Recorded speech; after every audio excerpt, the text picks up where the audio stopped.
बंदी छोड़ सतगुरु रामपाल जी परमेश्वर जी की जय हो। भाई और बहनों, पुस्तक भोगेगा अपना किया रे, इस पुस्तक के ऊपर वीडियो बनाने की श्रृंखला जारी है। ये पुस्तक सन 2006 करोथा कांड के बाद में सतलोक आश्रम मैनेजमेंट हरियाणा अर्थात राष्ट्रीय समाज सेवा समिति के द्वारा लिखी गई है। ये पुस्तक हमें बहुत सारी अनसुनी बातों से परिचित करवाएगी, साथ में हमें बहुत से पॉइंट पर शिक्षा भी मिलेगी भक्ति मार्ग पर फूंक फूंक कर कदम रख कर चलने के लिए। तो भाई और बहनों, इस पुस्तक के ऊपर आज हमारा ये दूसरे नंबर का वीडियो है और पहले नंबर का जो वीडियो था इस पुस्तक की भूमिका के ऊपर था। आप उसको ज़रूर देखिएगा। भूमिका को समझे बिना आगे की वीडियो समझ पाना थोड़ा मुश्किल होगा। तो आज हम इस पुस्तक पर आगे बढ़ें उससे पहले सतगुरु रामपाल जी का जयकारा लगाएंगे। बंदी छोड़ सतगुरु रामपाल जी परमेश्वर जी की जय हो। परमपिता परमात्मा सारी सृष्टि के रचनहार, कुल मालिक, असंख्य ब्रह्मांडों के स्वामी, जगत गुरु, तीनों लोकों में प्रवेश करके सबका धारण पोषण करने वाले राजाधीराज, आत्माधार, नाथों के नाथ, देवों के देव महादेव, सर्वेश्वर महेश्वर, मृत्युंजय, अजरो अमर, आदि अनादि सनातनी प्रभु, जगत पिता जगदीश्वर, श्री श्री 1008 की उपाधि के वास्तविक अधिकारी, अकाल मूरत सौद स्वरूपी राम वासुदेव, सर्वगतम ब्रह्म, परम पूज्य, प्रथम पूज्य, परम संत, परम पुरुष, परम धनी, परम दयालु, सत्य कबीर, हक्का कबीर, अल्लाहु कबीर, अल्लाहु अकबर, बाखबर, अल्लाह ताला, जगत के तारणहार, जगत के मुक्तिदाता, जगत के जगन्नाथ, हारे के सहारे, हिंदुओं के राम, मुसलमानों के अल्लाह, सिखों के वाहिगुरु, ईसाइयों के मसीह, दया के सागर दयानिधि, करुणा के सागर करुणानिधि, स्वयंभू परिभू, संकट मोचन, कष्ट हरण, मंगल करण, दुख भंजन, अविगत कबीर, निर्विकार निर्विषम परमात्मा, अलय अलेख सतगुरु, आदि अनादि सतगुरु, असली मर्यादा पुरुषोत्तम, असली राम, असली कृष्ण, असली घनश्याम, असली मुरारी, राजाओं के राजा, महाराजाओं के महाराजा, शहंशाहों के शहंशाह, सम्राटों के सम्राट, भगवानों के भगवान, अल्लाहों के अल्लाह, प्रभुओं के प्रभु, मसीहाओं के मसीह, सच्चे वाहिगुरु, बाबाओं के बाबा, पीरों के पीर, सेठों के सेठ, जगत सेठ, सावड़सा सेठ, सर्वगुण संपन्न, अनंत कोटि कलाओं के स्वामी, अनंत कोटि ब्रह्मांडों के नायक, योगियों में महायोगी, ध्यानियों में महाध्यानी, सिद्धों में परम सिद्ध, ज्ञानियों में तत्व ज्ञानी, ब्रह्म ज्ञानी, महाज्ञानी, परम ज्ञानी, सर्वश्रेष्ठ ज्ञानी, विज्ञानी, युवा कबीर, समर्थ कबीर, असमवात, अमित ओजा, सच्चे रहनुमा, करीम अल्लाह, सुभान अल्लाह, दुनिया के अंतिम पैगंबर, 8 सितंबर 1951 से गांव धनाना, जिला सोनीपत, हरियाणा, भारतवर्ष की पावन भूमि पे प्रकट रियल कल की भगवान श्री नारायण साकार हरि, श्री बाबा साहेब, नूर अनंत परमात्मा, सच्चे दरवेश, सच्चे बाखबर, संत श्रोमणी सतगुरु रामपाल जी परमेश्वर जी के चरण कमल में साध संगति से जुड़े हुए देश विदेश से आप और हम सभी सत्सेवक भाई बहनों का अनंत कोटि दंडवत प्रणाम। तो भाई और बहनों, पुस्तक भोगेगा अपना किया रे, इस पुस्तक के ऊपर वीडियो बनाने की श्रृंखला जारी है। इसी श्रृंखला में आज हमारा ये दूसरे नंबर का वीडियो है। अब हम आगे बढ़ते हैं। भोगेगा अपना किया रे, यानी जैसा कर्म प्राणी करता है, अच्छा या बुरा, समय आने पर वो वैसा ही उसका भोग भोगता है। कबीर मन नेकी कर ले 2 दिन का मेहमान, कि हे नादान प्राणी, इस काल के लोक में तेरे को जो ये मनुष्य जन्म मिला है, ये तेरे 2 दिन का जीवन है, 2 दिन का, एक शौपन की तरह। जैसे रात्रि में हमें शौपन आता है, शौपन में हम राजा बन जाते हैं, सेठ बन जाते हैं, लंबी आयु जीते हैं, और जैसे ही आंखें खुलती हैं, ना वो राजा का जीवन रहता है, ना वो शहर रहता है, ना वो सुख रहते हैं। तो ये मनुष्य जन्म, ये भले 60 साल का है, 70 साल का है, 100 साल का है, लेकिन असल में ये 2 दिन की ही जिंदगी है। 2 दिन का मतलब बहुत थोड़े समय के लिए परमात्मा ने आपको ये मनुष्य जन्म दिया है। आखिर तुझको कौन कहेगा गुरु बिन आत्मज्ञान। इस संसार में आपको जो भी व्यक्ति ज्ञान देगा वो केवल यहाँ तक कि व्यवस्था को बनाए रखने का ज्ञान दे सकता है, रोजी रोटी तक का ज्ञान दे सकता है, पढ़ाई लिखाई का ज्ञान दे सकता है, अधिक माया कैसे कमाई जाए, बड़ी कार कैसे ली जाए, बड़ा मकान कैसे बनाया जाए, समाज में प्रभुता कैसे मिले, केवल आपको इसी प्रकार का ज्ञान दे सकता है। लेकिन आत्मज्ञान, मैं कौन हूँ, कहाँ से आया हूँ, मरने के बाद कहाँ जाऊँगा, क्यों जन्म रहा हूँ, क्यों मर रहा हूँ, आँखों के सामने बेटा बेटी क्यों मर जाते हैं, पिछले जन्म में कहाँ था, इस प्रकार का जो ज्ञान है ये आत्मज्ञान कहलाता है। यानी अपने विषय में जानना, मेरे को मनुष्य जन्म क्यों मिला है, बाकी अन्य प्राणी इतना कष्ट क्यों भोग रहे हैं गधे कुत्ते सूअर के शरीर में, इस मनुष्य जन्म का प्रयोजन क्या है, मूल मकसद क्या है, इसको कहते हैं आत्मज्ञान। तो कहते हैं गुरु के बिना, सतगुरु के बिना आत्मज्ञान और परमात्म ज्ञान नादान, ये जानकारी तुझे सांसारिक व्यक्ति नहीं दे सकते। आखिर तुझको कौन कहेगा गुरु बिन आत्मज्ञान। कबीर राम नाम रटते रहो जब तक घट में प्राण, और कभू तो दीन दयाल के भिनक पड़ेगी कान। कबीर मानुष जन्म दुर्लभ है मिले न बारंबार, तरवर से पत्ता टूट गिरे बहुर न लगता डार। कबीर परमेश्वर कहते हैं, हे नादान प्राणी, ये मनुष्य जन्म जो तुझे वर्तमान में सुलभ है, तुझे प्राप्त है, ये अति दुर्लभ है, अति दुर्लभ। 184 योनियां भोगने के बाद परमात्मा हमें एक मनुष्य जन्म देता है, और इस मनुष्य जन्म का टारगेट, लक्ष्य केवल यही होता है कि सच्चे सतगुरु की खोज करके, उनकी शरण ग्रहण करके और आजीवन मर्यादा में रहकर शास्त्र अनुकूल सत भक्ति करें, ताकि जन्म मरण से पीछा छूटे, 184 योनियों से पीछा छूटे। तो कहते हैं मानुष जन्म दुर्लभ है, ये मिले न बारंबार। जैसे तरवर से पत्ता टूट गिरे, तरवर यानी पेड़ से एक बार यदि पत्ता नीचे गिर गया, टूट गया, वापस उसी डारी पर नहीं लगता। तो एक बार ये मनुष्य जन्म छूट गया, ये आसानी से इतना जल्दी दोबारा नहीं मिलेगा, क्योंकि सत भक्ति केवल मनुष्य जन्म में ही हो सकती है। अन्य प्राणियों की योनियों में, शरीरों में हम भक्ति नहीं कर सकते। हमें जो ये विशेष बुद्धि जो प्राप्त है, सोचने की, समझने की, भक्ति करने की, कार्य करने की, ये केवल मनुष्य योनि में ही प्राप्त होती है। मानव को परमात्मा का अमर संदेश है कि हे मानव, यह शरीर बहुत मुश्किल से प्राप्त होता है, इसको प्राप्त करके शुभ कर्म कर, भक्ति कर, किसी की आत्मा को ना दुखा। आत्मा दुखी हुई तो समझो परमात्मा दुखी हुआ, और जिसने परमात्मा को दुखी कर दिया, फिर उस नादान के पास में शेष रह क्या गया। कबीर गरीब को न सताइए जाकी मोटी हाय, और बिना जीव की श्वास से लो वशम हो जाए। गरीब आदमी, दुखी आदमी, परमात्मा कहते हैं कभी भी उसकी हाय नहीं लेनी चाहिए। ये मनुष्य जन्म का लक्षण है कि हमने कभी किसी को दुखी करना ही नहीं चाहिए।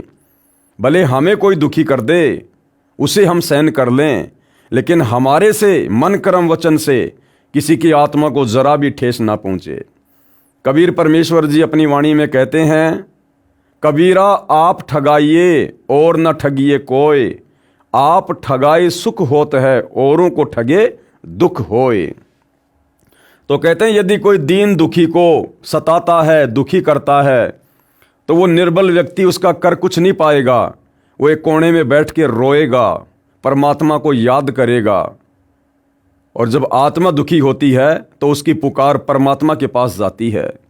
और यदि परमात्मा ने एक्शन ले लिया तो नादान प्राणी फिर तेरा होगा क्या। भावार्थ है कि जैसे पुराने समय में लोहार कारीगर अपने औजार बनाने के लिए, लोहा गर्म करने के लिए पशु के चर्म की धोकनी बनवाते थे, उस निर्जीव खाल से अग्नि पर हवा मारते थे, जैसे वर्तमान में पंखे का प्रयोग करते हैं। उस निर्जीव खाल से हवा निकलती थी तथा फिर हवा भरती थी। वह ऐसे हवा लेती और छोड़ती थी जैसे माँ दुखी मनुष्य दुख में आहें भरता है। परमात्मा कबीर जी सतर्क करते हैं कि यदि कोई किसी प्रकार की भी शक्ति का दुरुपयोग करके गरीब यानी निर्बल निर्धन को परेशान करता है तो उसका सर्वनाश हो जाता है। चाहे कोई बहुत बड़ा अधिकारी किसी पद पर है और यदि वो बेवजह किसी को दुखी करेगा, परेशान करेगा, समय पर किसी का कार्य नहीं करेगा या उसमें गफलत करेगा, तो कहते हैं परमात्मा एक्शन लेता है। जैसे बिना जीव की खाल से निकली श्वास लोहे तक को भस्म जलाकर नष्ट कर देती है, तो जीवित प्राणी से निकली हाय रूपी श्वास बद्दुआ तेरा सर्वनाश कर देगी। अगले जन्म में वह व्यक्ति कुत्ता बनता है और सिर में कीड़े पड़ते हैं। फिर क्या कह रहे हैं परमात्मा? संत सताना कोटि पाप है, यानी साधु संतों को दुखी करना। देखो, एक तो आम व्यक्ति को दुखी किया जाए वो भी बहुत बुरी बात है, और यदि साधु संत भक्तों को कोई दुखी करता है तो कहते हैं वो तो करोड़ों पाप के बराबर है, करोड़ों पाप के बराबर।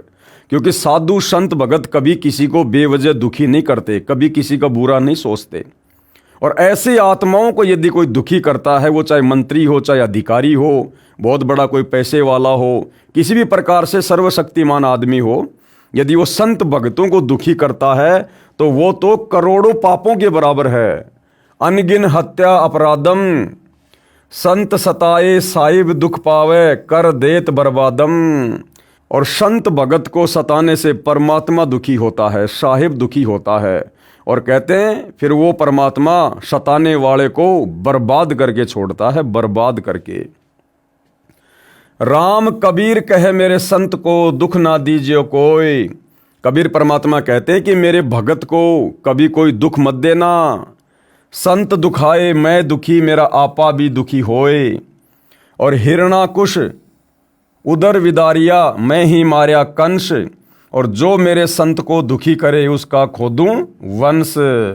परमात्मा कहते हैं हिरणाकुश का पेट नरसिंह रूप धारण करके हमने फाड़ा था, और जो मेरे संत को दुखी करेगा उसका तो मैं वंश ही समाप्त कर दूंगा। जैसे रावण का वंश परमात्मा ने खत्म कर दिया, आज रावण के परिवार में कोई दीपक लगाने वाला भी नहीं है। कंस के वंश को ही परमात्मा ने खत्म कर दिया, आज कोई दीपक लगाने वाला भी नहीं है। दुर्योधन के वंश को ही परमात्मा ने खत्म कर दिया, आज कोई दीपक जलाने वाला भी नहीं है। सतलोक आश्रम रोहतक झज्जर रोड पर करोथा गांव से 2 किलोमीटर तथा डिग्गल गांव से 4 किलोमीटर की दूरी पर सड़क पर गांव करोथा की सीमा में स्थित है। करोथा जिला रोहतक हरियाणा का गांव है। अप्रैल सन 1999 में करोथा के भक्तों ने स्वेच्छा से कुछ एकड़ जमीन दान की, जो ट्रस्ट के नाम कराई गई। संत रामपाल जी महाराज से वहाँ सत्संग करने की प्रार्थना की गई। महीने में एक बार प्रत्येक पूर्णमासी को सत्संग होने लगा। बहुत संख्या में भगत जन सत्संग सुनने के लिए आने लगे। सत्संग प्रवचनों से प्रभावित होकर भगत बुराइयां त्यागने लगे।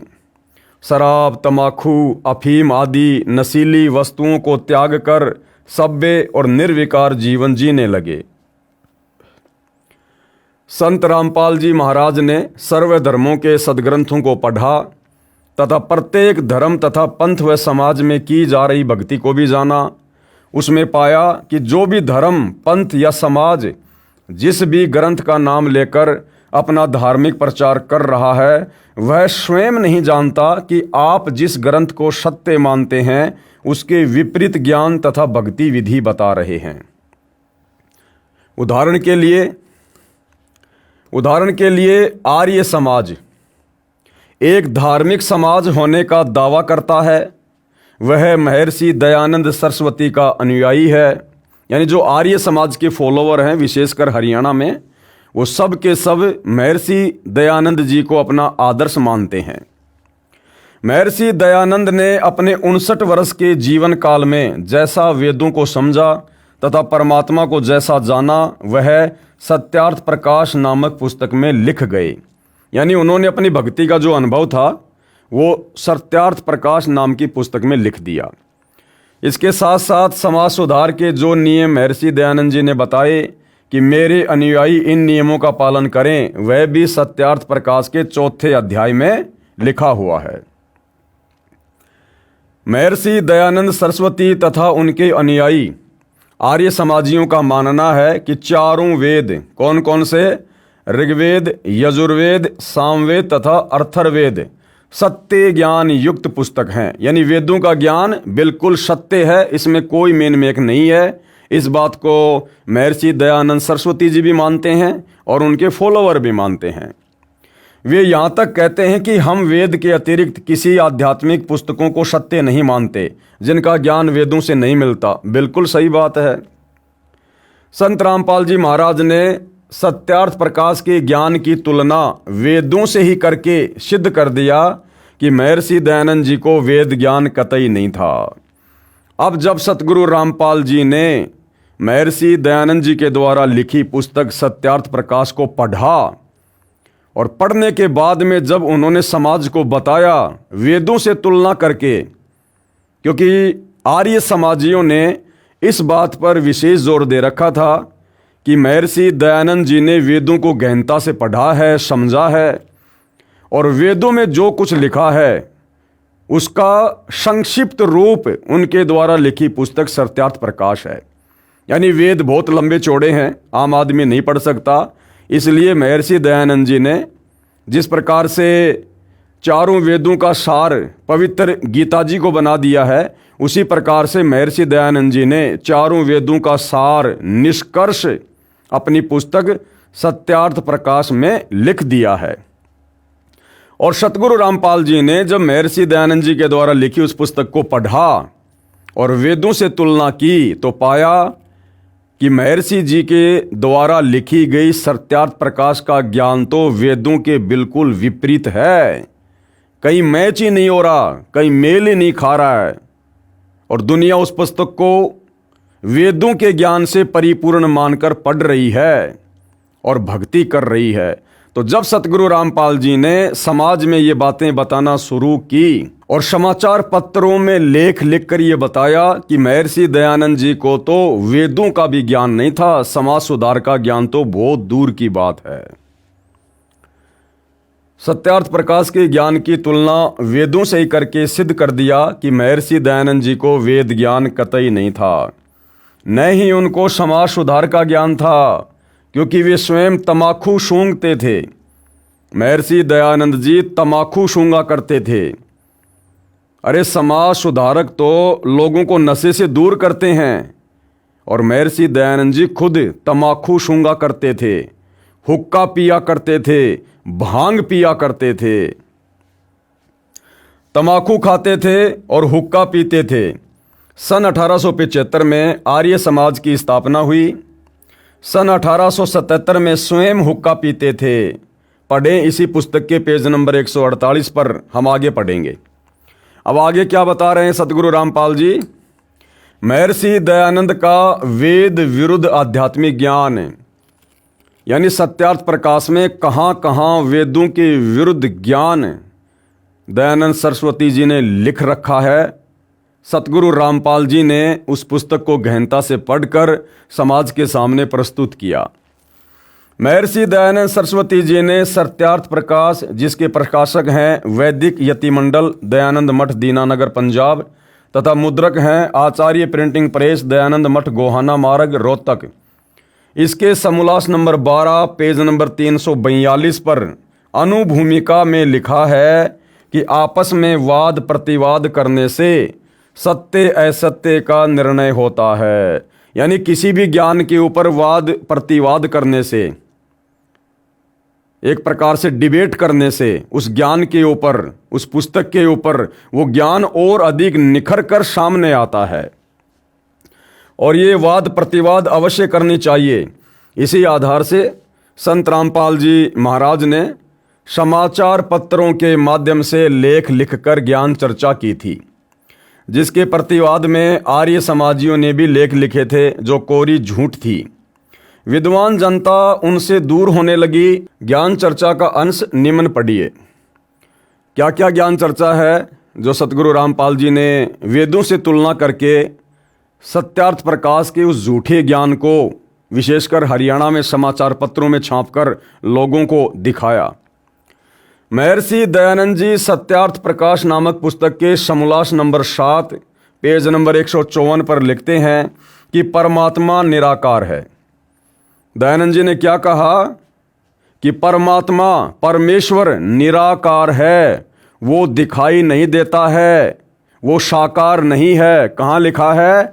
सत्यार्थ प्रकाश के समोल्लास नंबर 7 और पेज नंबर 154। जबकि वेद क्या कह रहे हैं?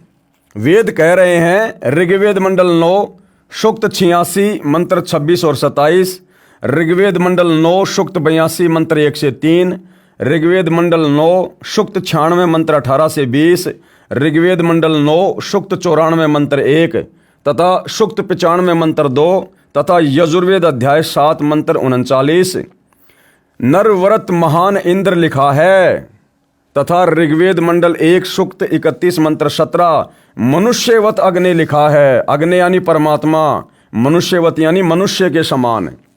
इसमें परमात्मा साकार है, राजा के समान दर्शनीय है, देखने योग्य है। अर्थात परमात्मा नराकार, नराकार यानी नर आकार। एक होता है निराकार, जो महर्षि दयानंद जी ने परमात्मा के विषय में सत्यार्थ प्रकाश में लिखा है कि परमात्मा निराकार है। निराकार यानी जिसका कोई आकार नहीं है, जो देखा नहीं जा सकता। परंतु वेद क्या कह रहे हैं कि परमात्मा नराकार है, नराकार नर आकार में है और साकार है। वह धूलोक के तीसरे पृष्ठ यानी भाग पर विराजमान है। धूलोक यानी शतलोक।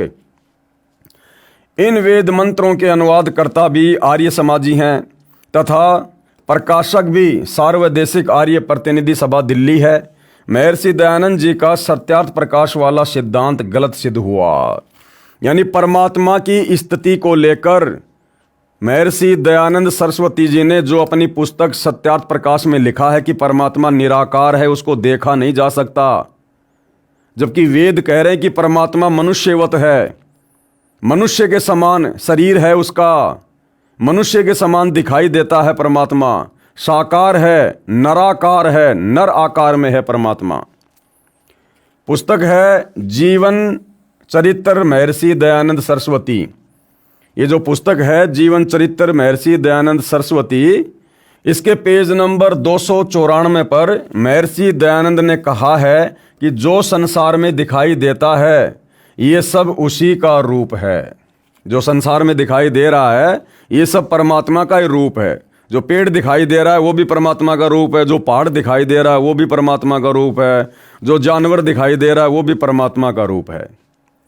महर्षि दयानंद जी कहते हैं कि परमात्मा किसी एक स्थान पर किसी लोक में नहीं रहता, जबकि वेद कह रहे हैं कि परमात्मा धूलोक के तीसरे भाग पर रहता है, सतलोक के तीसरे हिस्से पर परमात्मा सिंहासन पर विराजमान है।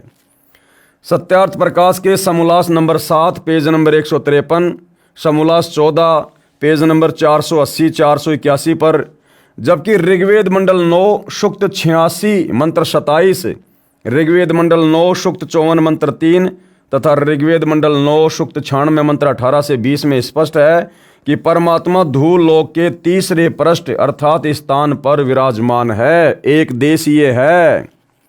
ऋग्वेद मंडल 9 सूक्त 54 मंत्र 3 में स्पष्ट है कि परमात्मा भुवनोपरि तिष्ठति। परमात्मा भुवनोपरि यानी सबसे ऊपरी भाग पर, तिष्ठति यानी बैठा हुआ है, लोकों में ऊपर बैठा है, विराजमान है। महर्षि दयानंद जी का सत्यार्थ प्रकाश वाला सिद्धांत गलत सिद्ध हुआ। उसके बाद सत्यार्थ प्रकाश समोल्लास 7 पेज नंबर 155 तथा 163 पर महर्षि दयानंद जी ने कहा है कि परमात्मा भगत के पाप नाश नहीं करता। बताओ फिर भक्ति किस लिए करें? फिर लोग आर्य समाजी क्यों बने? अरे लोग आर्य समाजी इसीलिए तो बने कि भाई हमें वेदों का ज्ञान प्राप्त होगा, वेदों में परमात्मा कौन है कैसा हमें पता चलेगा, हम उस परमात्मा की भक्ति करेंगे। सुना है परमात्मा सुख देता है, अंधे को आँख देता है, निर्धन को माया देता है, कोढ़ी को काया देता है, बांझ को पुत्र देता है, सारे सुख देता है। इसीलिए तो लोग वेदों को पढ़ते हैं, गीता को पढ़ते हैं, भक्ति करने की इच्छा होती है। और महर्षि जी क्या कह रहे हैं सत्यार्थ प्रकाश में कि परमात्मा पाप नाश नहीं करता है। अरे जब हमारे पाप ही नाश नहीं होंगे तो हम सुखी कैसे होंगे? क्योंकि पाप कर्मों के कारण तो इंसान पर दुख आता है, और यदि भक्ति करते करते भी पापों का नाश नहीं होगा तो हम सुखी कैसे होंगे? फिर भला भगवान की भक्ति करने की इच्छा कैसे होगी यदि वो पाप ही नाश नहीं करेगा? तो परमात्मा भगत के पाप नाश नहीं करता। यजुर्वेद अध्याय 8 मंत्र 13, जबकि हमारे वेद क्या कह रहे हैं कि परमात्मा भक्ति करने वाले भगत के, साधक के घोर से घोर पाप कर्मों का भी नाश करता है। यजुर्वेद अध्याय 8 मंत्र 13, ऋग्वेद मंडल 9 सूक्त 97 मंत्र 16, ऋग्वेद मंडल 1 सूक्त 24 मंत्र 13 व 14 तथा यजुर्वेद अध्याय 5 मंत्र 32 में, ऋग्वेद मंडल 9 सूक्त 82 मंत्र 1 में पाप नाश व साकार परमात्मा का प्रमाण है कि परमात्मा अपने भगत के पापों का भी नाश करता है और परमात्मा साकार है। शेष पेज नंबर 39 पर हम आगे पढ़ेंगे। अब भाइयों और बहनों, जब ये सारी की सारी सच्चाई धीरे धीरे विशेषकर हरियाणा में जनता के बीच में जाने लगी समाचार पत्रों के माध्यम से, तो आर्य समाज के वो मुख्य वो पदाधिकारी, गुरुजन जो इस सत्यार्थ प्रकाश पुस्तक को बेचकर अपनी रोजी रोटी चला रहे थे, उन भाई बहनों के पेट में दर्द होना शुरू हो गया। उपरोक्त सच्चाई को आंखों प्रोजेक्टर पर देखकर श्रोताओं ने घर जाकर सर्व पुस्तकों का फिर से मिलान करके जांचा। पाया कि महर्षि दयानंद पूर्ण रूप से अज्ञानी था। श्रोताओं में आर्य समाज से संबंधित व्यक्ति भी थे। उन्होंने तथा अन्य ने मिलकर आर्य समाज के आचार्यों से सवाल किए। अब संत रामपाल जी ने समाचार पत्रों के माध्यम से जब वेदों से सत्यार्थ प्रकाश के अज्ञान की तुलना करके समाज में प्रस्तुत कर दिया, तो बहुत सारे लोग आर्य समाज से भी जुड़े हुए थे। उन्होंने भी देखा, पढ़ा, मिलान किया कि क्या वास्तव में सत्यार्थ प्रकाश में फला फला जगह पर समोल्लास में लिखा हुआ है। उनको ज्यों का त्यों पाया। तो आर्य समाज के अनुयायियों ने अपने आचार्यों से सवाल जवाब करने शुरू किए कि भाई, आर्य समाज की धारणा है कि परमात्मा निराकार है, जबकि वेद कह रहे हैं परमात्मा साकार है, नराकार है, नराकार में है, मनुष्यवत है परमात्मा। सत्यार्थ प्रकाश कहती है कि परमात्मा पापनाश नहीं करता, जबकि वेद कह रहे हैं कि तुम एक बार परमात्मा की सत भक्ति पे तो लगो, परमात्मा तो घोर से घोर पापों का नाश कर देता है। तो जब इस प्रकार के सवाल आर्य समाज से जुड़े लोग अपने आचार्यों से करने लगे, तो उन आचार्यों को दिक्कत होना शुरू हो गई। श्रोताओं ने आर्य समाज से संबंधित व्यक्ति भी थे। उन्होंने तथा अन्य ने मिलकर आर्य समाज के आचार्यों से सवाल किए कि आप आज तक इस अज्ञान को समाज में फैला रहे हो, सत्यार्थ प्रकाश वाले अज्ञान को, आपका उद्देश्य क्या है? एक दो आचार्यों को सर्व प्रमाण दिखाए। उन्होंने कहा कि यह सत्यार्थ प्रकाश नकली है। अब और तो कहीं उनकी दाल गली नहीं। उन आर्य समाजियों ने क्या कहा, उन आचार्यों ने, कि भाई जो सत्यार्थ प्रकाश संत रामपाल जी दिखा रहे हैं वो नकली है, नकली। श्रोताओं ने कहा कि क्यों पढ़े लिखों को मूर्ख बनाते हो, अब नहीं चलेगा। देखो, आपके झज्जर गुरुकुल से खरीदा गया है, ये रसीद है, आचार्य प्रिंटिंग प्रेस, दयानंद मठ, गोहाना मार्ग, रोहतक से छपा है। तो आर्य समाज के अनुयायियों ने कहा कि भैया, हमने तो आप ही के झज्जर गुरुकुल से खरीदी है, अब आप लोग ही नकली छाप रहे हो तो हम क्या करें? और संत रामपाल जी ने जिस सत्यार्थ प्रकाश को दिखाया है वही सत्यार्थ प्रकाश ज्यों का त्यों हम आपके गुरुकुल से लेकर आए थे। और जैसा संत रामपाल जी बता रहे हैं, किस समोल्लास पर है, किस पेज पर क्या लिखा हुआ है, ज्यों का त्यों लिखा हुआ है। तो लोगों ने कहा कि भैया, ऐसे तुम्हारी दाल नहीं गलने वाली है। आर्य समाज के आचार्यों का कर्तव्य तो यह बनता था कि सत्य को आंखों देखकर आप भी सावधान होते तथा अपने अनुयायियों को भी बताते कि यह सत्यार्थ प्रकाश पूर्ण रूप से सत्य से परे है। अपना तथा अन्य भोली भाली आर्य जनता का कल्याण करवाते। ऐसा ना करके संत तथा भक्तों पर अत्याचार शुरू कर दिया। ये व्यक्ति नेक नहीं है। कबीर परमात्मा जी ने कहा है कि जानबूझ सांची तजे, यानी सच्चाई आंखों के सामने है, प्रत्यक्ष प्रमाणित है, उसके बावजूद भी स्वार्थ में अंधे हो रहे हैं, ईर्ष्या में अंधे हो रहे हैं। तो कबीर जी कहते हैं कि जानबूझ सांची तजे और करे झूठ से ने, ताकि संगति है प्रभु शौपन में भी ना दे। ऐसे दुष्ट व्यक्तियों की संगति तो शौपन में भी प्राप्त ना हो, जो जानबूझ के सच्चाई से मुंह मोड़कर बैठे हैं। उन आचार्यों ने अन्य आचार्यों को बताया। उन्होंने निर्णय लिया कि यदि जनता को महर्षि दयानंद के अज्ञान का पता चल गया तो इज्जत का नाश हो जाएगा। लोग हमें धिक्कारेंगे कि ऐसे बिना सिर पैर के ज्ञान युक्त सत्यार्थ प्रकाश को बेचकर दयानंद की फोकट महिमा बनाए हो और दुनिया से आर्य समाज के नाम से चंदा इकट्ठा करते रहते हो। हमारी दुकानें बंद हो जाएंगी, इसलिए शतलोक आश्रम को बंद कराओ, रामपाल को मार दो, तब बात बनेगी। इसी षड्यंत्र के तहत इन अपराधी आचार्यों ने शतलोक आश्रम करोथा जिला रोहतक के आसपास के गांव में डिग्गल, करोथा, ब्रहाना, बागपुर आदि पब्लिक मीटिंग करके झूठा प्रचार किया कि शतलोक आश्रम करोथा में गलत काम होते हैं। और तो दाल उनकी गली नहीं, ज्ञान से तो सामना वो कर नहीं पाए, और उल्टा आसपास के गांव वालों को जो कि आर्य समाजी थे उनको संत रामपाल जी के खिलाफ और शतलोक आश्रम करोथा के खिलाफ भरमाना शुरू कर दिया, भ्रांतियां पैदा करनी शुरू कर दी कि शतलोक आश्रम करोथा में ऐसे ऐसे गंदे काम होते हैं, वहाँ पर ऐसे ऐसे रात बिरात औरतें जाती हैं। यानी ज्ञान का जवाब ज्ञान से ना देकर घटिया पने पर उतारू हो गए और उनको यहाँ से उठवाना है, यानी आश्रम को बंद करवाना है। ये कार्य सन 2004 से प्रारंभ किया। 2 जनवरी 2005 को आश्रम पर आक्रमण करने का षड्यंत्र रचा। गांव करोथा में एक सम्मेलन का बहाना करके वहां लोगों को इकट्ठा करके आश्रम पर आक्रमण करना था। समय रहते ट्रस्ट के ट्रस्टी ने माननीय न्यायालय से इस सम्मेलन का स्टे ले लिया। वे अपने उद्देश्य में सफल नहीं हो सके। दुर्भाग्यवश मार्च 2005 में हरियाणा का मुख्यमंत्री श्री भूपेंद्र सिंह हुड्डा आर्य समाजी बन गया। उसके पश्चात ये दुष्ट व्यक्ति अधिक सक्रिय हो गए। जनता तथा मुख्यमंत्री को सच्चाई ना बताकर झूठ के आधार से आश्रम करोथा को नष्ट करने तथा संत रामपाल जी महाराज को जान से मारने का षड्यंत्र रचकर 12 जुलाई 2006 को अपने घिनौने कार्य को अंजाम देने के लिए आश्रम करोथा पर आक्रमण कर दिया। कब? 12 जुलाई 2006 को। भगत जन पूर्णमासी का सत्संग सुनने के लिए आश्रम में इकट्ठा हुए थे। 9 से 11 जुलाई 2006 को 3 दिन का सत्संग था। 8 जुलाई 2006 को शतलोक आश्रम में लगभग 5000 श्रद्धालु पहुंच गए। उसके पश्चात आश्रम को पुलिस की उपस्थिति में चारों ओर से घेर लिया।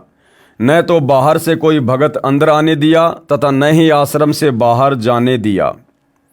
9 जुलाई 2006 से 12 जुलाई 2006 तक 4 दिन लगभग 5000 श्रद्धालुओं को बंधक बनाकर रखा। रोगी, वृद्ध, बच्चे, स्त्रियां बहुत संख्या में थे। उपद्रवियों ने आश्रम की पानी लाइन काट दी, बिजली की सप्लाई काट दी। आश्रम में हाहाकार मच रहा। रोहतक के डीसी, एसपी तथा मुख्यमंत्री आदि बड़े अधिकारियों के पास टेलीग्राम किए गए, सर्व स्थिति बताई गई, परंतु बेरहमों को कोई असर नहीं हुआ, क्योंकि ये तो अत्याचार करवा ही रहे थे। ना हरियाणा के मुख्यमंत्री ने कोई फरियाद सुनी, ना वहाँ के प्रशासन ने किसी प्रकार की कोई मदद की। क्यों? क्योंकि लेखक कह रहा है कि उन लोगों का ही तो ये मिला जुला षड्यंत्र था। मुख्यमंत्री के इशारों पर ये सारा सब कुछ वहाँ पर किया जा रहा था। हालांकि भाइयों और बहनों, हमें शिक्षा लेनी है। मैं ये भी नहीं कहूँगा कि भक्तों ने कुछ गलत किया। उस समय की परिस्थितियों के अनुसार और जितना उनको आध्यात्मिक ज्ञान था, उन्होंने बाहरी प्रशासनिक व्यक्तियों से मदद की गुहार लगाई। लेकिन भाइयों और बहनों, हम सतगुरु रामपाल जी के भगत हैं, पूर्ण ब्रह्म परमात्मा के भगत हैं। ये तत्व ज्ञान होने के बाद मुसीबत क्या, चाहे मुसीबत का पहाड़ क्यों ना टूट जाए, हमने अपने सतगुरुदेव भगवान के चरणों के अलावा, क्योंकि यदि हमने ये मान लिया, जान लिया, पहचान लिया कि सतगुरु रामपाल जी स्वयं सर्वशक्तिमान कबीर परमेश्वर हैं, इनके अलावा धरती पर सृष्टि में दूसरी कोई शक्ति नहीं है, भले ही वर्तमान में अपने आप को छुपाकर आम संत के रूप में अपना प्रचार प्रसार कर रहे हैं।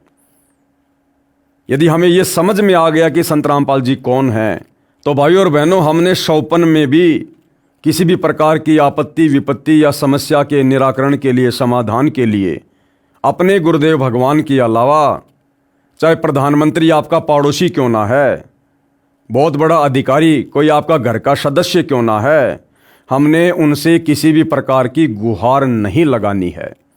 हमें जो भक्ति, जो मर्यादा सतगुरु ने दी है, हमने केवल उसी के ऊपर अडिग होकर और मन कर्म वचन से अपने गुरु पर विश्वास करके हमने अडिग रहना है। बाकी कार्य फिर सतगुरु का है। वो जानी जान है, अंतर्यामी है, सब कुछ जानता है। वर्तमान भूत भविष्य कुछ भी छुपा हुआ नहीं है। सतगुरु आदि अनादि है, सतगुरु मद है मूल, सतगुरु को सिजदा करूं एक पलक नहीं भूल। लेकिन फिर भी मैं यही कहूँगा कि ये 2006 का समय था। उस समय तक आत्माओं को इतना तत्व ज्ञान नहीं हो पाया था। अपने गुरुदेव भगवान की वास्तविक स्थिति से वो भगत भाई बहन परिचित नहीं थे, जिस कारण से उन्होंने प्रशासन की मदद लेना उचित समझा, जबकि सर्वशक्तिमान परमात्मा उन्हीं के पास उसी आश्रम में बैठा हुआ था। 12 जुलाई 2006 को लगभग दिन के 12 बजे 8 से 10 हजार उपद्रवियों ने सतलोक आश्रम पर चारों ओर से आक्रमण कर दिया। पुलिस ने पहले तो रोकने के लिए गोलियां चलाई, जिसमें लगभग 56-57 उपद्रवी घायल हो गए तथा एक गांव बागपुर का सोनू नामक युवक मारा गया। फिर पुलिस दूर खड़ी होकर देखती रही। हरियाणा सरकार ने घायलों को 50-50 हजार रुपये इनाम दिए। ये भाइयों और बहनों, सरकार ने बहुत गलत किया। उन उपद्रवियों को जो जबरन सतलोक आश्रम करोथा के ऊपर आक्रमण करने के लिए आए और वो पुलिस की ही गोलियों से घायल हुए, और सरकार जिसका ये कर्तव्य बनता था इस मामले की पूरी जांच की जाए, इस मामले में दोषी कौन है, उसके बाद उन दोषियों को सजा देनी थी, लेकिन दोषियों को सरकार 50-50 हजार का इनाम दे रही है। और उस समय सरकार किसकी थी? उसी भूपेंद्र सिंह हुड्डा की। उस समय वो कांग्रेस सरकार में हरियाणा का मुख्यमंत्री था भूपेंद्र सिंह हुड्डा। और उसी भूपेंद्र सिंह हुड्डा को भाइयों और बहनों वर्तमान 2019 में सतलोक आश्रम मैनेजमेंट के द्वारा उसको समर्थन दिया गया। उसको हरियाणा का फिर से मुख्यमंत्री बनाने के लिए सतलोक आश्रम वालों ने अपना पूरा समर्थन दिया, और हरियाणा के भगत समाज से संत रामपाल जी का ही नाम लेकर और भूपेंद्र सिंह हुड्डा को एक बार फिर से हरियाणा का मुख्यमंत्री बनाने के लिए उसको वोट डलवाए गए, उसी भूपेंद्र सिंह हुड्डा को। हरियाणा सरकार ने घायलों को 50-50 हजार रुपये इनाम दिए। मृतक के पिता को 5 लाख रुपए तथा घर के एक सदस्य को नौकरी दी। और गांव बागपुर का सोनू नाम का लड़का जो पुलिस की गोली से मरा था, उसके पिता को 5 लाख रुपए और घर के एक व्यक्ति को सरकारी नौकरी भी दी गई। सतलोक आश्रम करोथा को नाजायज तरीके से धारा 145 लगाकर सरकार ने कब्जे में कर लिया तथा झूठा मुकदमा संत रामपाल जी महाराज तथा भक्तों पर बना दिया। परमात्मा का विधान है कि पावेगा अपना कियारे, भोगेगा अपना कियारे। परमात्मा के घर देर है, अंधेर नहीं है। आर्य समाजियों की साजिश के शिकार होकर इस पाप में सबसे ज्यादा भूमिका गांव डिगल, करोथा, बरहाना तथा बागपुर की थी, जिसके परिणाम स्वरूप इन गांवों को कितना कहर सहना पड़ रहा है। अब भी इनकी आंखें नहीं खुल रही हैं। एक व्यक्ति मांगेराम पुत्र पृथ्वी गांव डिग्गल में अन्य गांव से आकर बसा है। उसका गोत्र भी अहलावत नहीं है। ये चापलूस तथा अपराधी किस्म का व्यक्ति है। डिग्गल गांव के लोगों को बहकाकर अपराध करवाता है। वे इसके अपराधी जाल को समझ नहीं पा रहे हैं। इसके अपराधों के कारण 3 मुकदमे आश्रम के भक्तों ने कर रखे हैं, जिनमें से 2 में ये भगोड़ा हो चुका है। एक दिन समय आएगा इसका तथा इसके पुत्रों को, जो इसके साथ अपराध में शामिल थे, वे भी भगोड़े हो चुके हैं। पुलिस पकड़ेगी तथा 6 महीने जमानत भी नहीं होगी और सजा भी होगी। मांगेराम का एक लड़का अपहरण करके फिरौती रूप में रुपए मांगने के मुकदमे में सजा प्राप्त है। दिल्ली की तिहाड़ जेल में पड़ा है। यही अपराध मांगेराम तथा मांगेराम के इसी पुत्र तथा अन्य पुत्रों व अन्य कई अपराधियों को साथ लेकर आश्रम के भगत के साथ किया था, जिसमें यह भगोड़ा है। इस व्यक्ति ने आर्य समाज से रुपए लेकर स्वयं खा लिए। गांव के भोले युवकों को बहकाकर शराब पिलाकर आश्रम के भक्तों के साथ जुल्म करवाए। उनका कहर अब गांव डिग्गल भोग रहा है। इसका अधिक सहयोग जयसिंह, जो 27 गांव का प्रधान है, वो दे रहा है। इसका भी नाश करा दिया। पढ़िए नीचे लिखे प्रमाण। अब देखो भाइयों और बहनों, संत सजाने की सजा कितनी भयंकर होती है।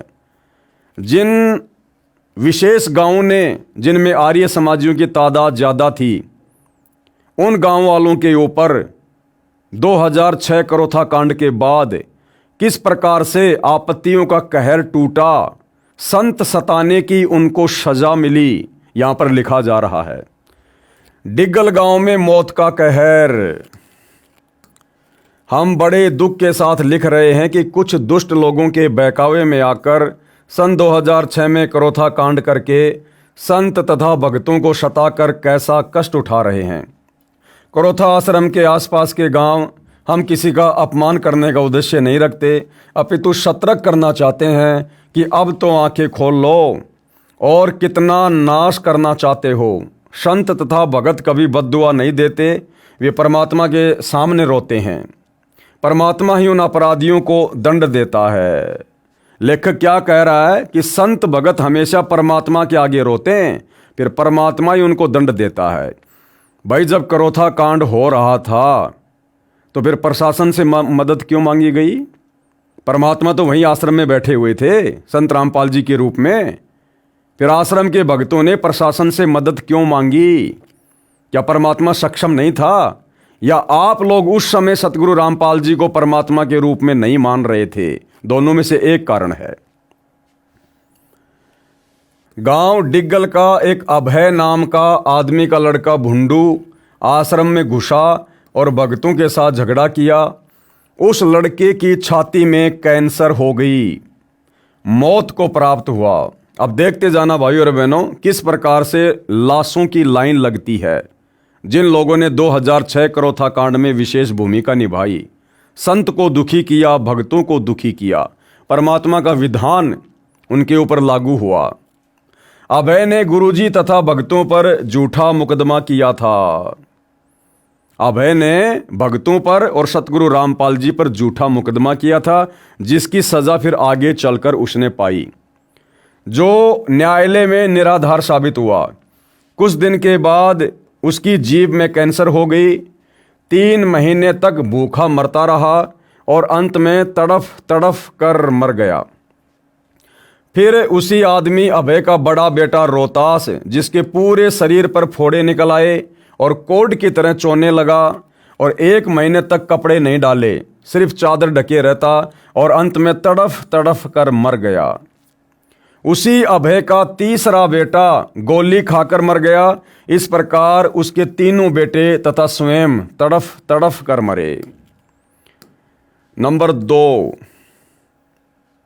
अन्य गांव से आया हुआ वर्तमान में डिग्गल गांव में रह रहा एक आदमी मांगेराम पुत्र पृथ्वी ने आश्रम वालों के साथ बेवजह झगड़ा किया और आश्रम वालों के खिलाफ आर्य समाजियों के साथ मिलकर कई साजिशें रची। वह कहता था कि गुरुजी को जेल भेजकर रहेगा। कुछ दिन के बाद उसका बेटा ही एक धनी के बच्चे के अपहरण केस में जेल चला गया और उसे उम्र कैद की सजा हो गई। नंबर 3, डिग्गल गांव का जयसिंह नामक एक आदमी जो 27 गांवों का प्रधान है, उसने आश्रम से पानी की मोटरें उठवाई, पानी के पाइपों को तुड़वाया और आश्रम की बिजली के तार कटवाए। कुछ दिन के बाद उसके छोटे बेटे ने किसी औरत के साथ दुर्व्यवहार किया और जहर निगल कर मर गया। जयसिंह का दूसरा बेटा हार्ट अटैक के कारण मर गया। आगे नंबर 4, डिग्गल गांव का रणबीर नामक एक आदमी आश्रम पर आक्रमण करने गया, पुलिस की गोलियों से घायल हुआ, सरकार से इनाम में 50,000 रुपये लाया। उसी दिन से उसका बेटा पागल हो गया। आगे नंबर 5, डिग्गल गांव का महिपाल नामक एक आदमी आश्रम पर आक्रमण करने गया, पुलिस की गोलियों से घायल हो गया, सरकार से इनाम में 50,000 रुपये लाया। उसके कुछ समय बाद उसे एड्स की बीमारी हो गई और मर गया। ये डिग्गल गांव की हिस्ट्री सुनाई जा रही है भाइयों और बहनों, जिस गांव ने सबसे ज़्यादा भूमिका 2006 के करोथा कांड में निभाई। डिग्गल गांव का एक आदमी जग्गा आश्रम पर आक्रमण करने गया, पुलिस की गोलियों से घायल हो गया, सरकार से इनाम में 50,000 रुपये लाया। कुछ समय बाद वह बहुत ज़्यादा शराब पीने लगा, पत्नी व बच्चों को परेशान करने लगा, उसके घर में झगड़ा रहने लगा और उसकी पत्नी ने उसकी पिटाई कर दी, जिससे वह मर गया। नंबर 7, डिग्गल गांव का एक लीलू नामक आदमी का बेटा आश्रम पर आक्रमण करने गया, पुलिस की गोलियों से घायल हो गया, सरकार से इनाम में 50,000 रुपये लाया। कुछ दिन के बाद गन्ने की ट्राली के नीचे दबकर मर गया। नंबर 8, डिग्गल गांव का अनिल नामक एक आदमी जो आश्रम के पास वाले बाग में रहता था, उसका खुद का लड़का नहीं था, इसलिए उसके पास उसकी बेटी का लड़का रहता था। अनिल गुरुदेव जी को गालियां देता था। कुछ दिन के बाद उसका दोता एक्सीडेंट में मर गया। आगे नंबर 9, डिग्गल गांव की एक भगतमती दर्शना ने सन 2006 के बाद गुरुदेव जी का नाम छोड़ दिया और गुरुदेव जी को गालियां देने लगी। कुछ दिनों के बाद उसके बेटे की पत्नी, उसका पति, दोनों बेटे मर गए। उसने अपनी बेटी की 4 बार शादी की, जिसमें से 3 बार उसकी लड़की छोड़ दी गई और चौथी बार उसका पति मर गया। फिर दर्शना ने अपनी दूसरी बेटी की शादी की, वह लड़की अपने ससुराल से भाग गई। कुछ दिनों में दर्शना भी गांव छोड़कर भाग गई। नंबर 10, डिग्गल गांव का भूप नामक एक आदमी की पत्नी ने गुरुदेव जी का नाम ले रखा था। मांगे राम नामक आदमी के कहने पर उसने अपनी पत्नी का नाम तुड़वा दिया और अपनी पत्नी को ज़बरदस्ती हुक्का पिला दिया। कुछ समय बाद भूप के गले में कैंसर हो गई और तड़फ तड़फ कर मर गया। नंबर 11, डिग्गल गांव का राजेंद्र नामक एक आदमी गुरुदेव जी को हर रोज़ गालियां देता था। कुछ समय बाद उसकी जीभ में कैंसर हो गई। 1-1 लाख रुपए के टीके लगवाने के बाद भी मौत तड़फ तड़फ कर हुई। नंबर 12, डिग्गल गांव का उमेद नामक एक आदमी गुरुदेव जी को बहुत गालियां देता था। पहले उसका हाथ कटा और अब डॉक्टरों ने उसके गले में कैंसर की बीमारी बताई है। कई लाख रुपए के टीके लग चुके हैं, फिर भी कोई आराम नहीं है। सारी ज़मीन बिक चुकी है और मरने के लिए तड़फ रहा है। नंबर 13, डिग्गल गांव का सोनू नामक एक आदमी करोथा कांड के पश्चात आश्रम में घुसा और गुरुदेव जी के फोटो पर लात मारी। कुछ दिन के बाद किसी औरत के साथ दुर्व्यवहार करने के आरोप से जहर खाकर मर गया। उसकी पत्नी चली गई, कुल का नाश हुआ। आगे नंबर 14, डिग्गल गांव का रामफल नामक एक व्यक्ति जिसके बेटे का नाम सोनू था, सोनू की 4 बहनें थी, आश्रम पर आक्रमण करके गया था। वहां पर बहुत हंगामा किया और कुछ दिनों के बाद जहर खाकर मर गया। नंबर 15, डिग्गल गांव का जय किशन नाम का एक व्यक्ति जिसने गुरुदेव जी का पुतला फूका था। कुछ समय बाद उसके सिर में कैंसर का फोड़ा हो गया। कई महीनों तक खाना नहीं खाया और अंत में तड़फ तड़फ कर मर गया। संत सताने की क्या सज़ा होती है भाइयों और बहनों, आप जी की आंखों के सामने है। डिगल गांव का एक आदमी ईश्वर, जिसने गुरुदेव जी के पुतले को कपड़े पहनाए और पुतला फूका, कुछ ही दिन बाद झज्जर चुंगी के पास ट्रक के नीचे कुचला गया और उसकी मौत हो गई। नंबर 17, डिगल गांव का एक आदमी ज्ञानेंद्र गुरुदेव जी को हर समय बेटी की गालियां देता था। 1 महीने के बाद उसकी बेटी का पति आश्रम के पास ट्रक के नीचे कुचला गया। उसकी हड्डियों को गठरी में बांध कर लाए थे। नंबर 18, डिगल गांव का एक आदमी जिसका नाम भोंडू था, उसने गुरुदेव जी का पुतला फूका और गुरुदेव जी के बारे में अश्लील बातें की जिन्हें लिखा नहीं जा सकता। सुनारिया गांव में उसकी लाश मिली और उसके गुदा द्वार में बांस का टुकड़ा मिला। उसके पूरे शरीर को बोतलों से फोड़ा गया था और उसके शरीर में कांच के टुकड़े मिले थे। उसकी लाश भी 2 दिन बाद मिली थी। उसकी 2 बेटियों का जन्म पेट काटकर हुआ था। उसका बेटा पैदा होने के 1 महीने बाद उसके पेट में फोड़ा पाया गया था, जिससे उसकी मृत्यु हो गई। इस तरह भोंडू की वंश बेल समाप्त हो गई। नंबर 19, डिगल गांव का एक आदमी जिसका नाम गगना है, उसने आश्रम के अनुयायियों के घरों को जलाने की बात की थी। कुछ दिन के बाद उसके भतीजे ने किसी महिला के साथ दुर्व्यवहार करने की कोशिश की। दूसरे कुछ लोगों ने तेजाब से जला दिया, जो कि सुसाना गांव में जला हुआ मरा मिला। उसकी माँ लकवाग्रस्त हो गई और 1 महीने के बाद तड़फ तड़फ कर मर गई। नंबर 20, डिगल गांव का प्रताप नामक एक आदमी जिसने गुरुदेव जी को बहुत गालियां दी थी। कुछ दिनों के बाद उसके दोनों गुर्दे खत्म हो गए और अब मरने के लिए तड़फ रहा है। नंबर 21, डिगल गांव का शूशु नामक एक व्यक्ति आश्रम में काला तेल लगाकर घुस गया। कुछ दिनों के बाद उसके दिमाग की नस फट गई और 1 महीने तक तड़फ तड़फ कर मर गया। उसके मरने के बाद उसकी पत्नी अपने बेटे को लेकर घर से चली गई और हमेशा हमेशा के लिए घर पर ताला लग गया। मरने से पहले अस्पताल में हर रोज 1 लाख रुपए का खर्चा हुआ। उसकी पत्नी के मायके वालों ने कहा कि उसके बड़े भाई की शादी उसकी पत्नी से करेंगे। उसके भाई की शादी ज़बरदस्ती सूसू की पत्नी के साथ की। सूसू की भाभी ने पुलिस थाने में रिपोर्ट दे दी कि उसके पति की ज़बरदस्ती दोबारा शादी करवाई है। कुछ समय बाद सूसू की पत्नी ने अपने जेठ की रिपोर्ट दे दी। सूसू के मरने के कुछ समय पहले कोतरी नामक एक पक्षी उसके ऊपर झपटती थी। वे लोग अपने बाहर वाले घर पर जाते तो कोतरी उनके सिर पर चोंच मारती। वे लोग जोहड़ पर जाते तो भी वह कोतरी उनके सिर पर चोंच मारती थी। पूरे 1 साल तक उसने घर वालों को परेशान रखा। शूशु के मरते ही वह कोतरी अचानक न जाने कहाँ चली गई।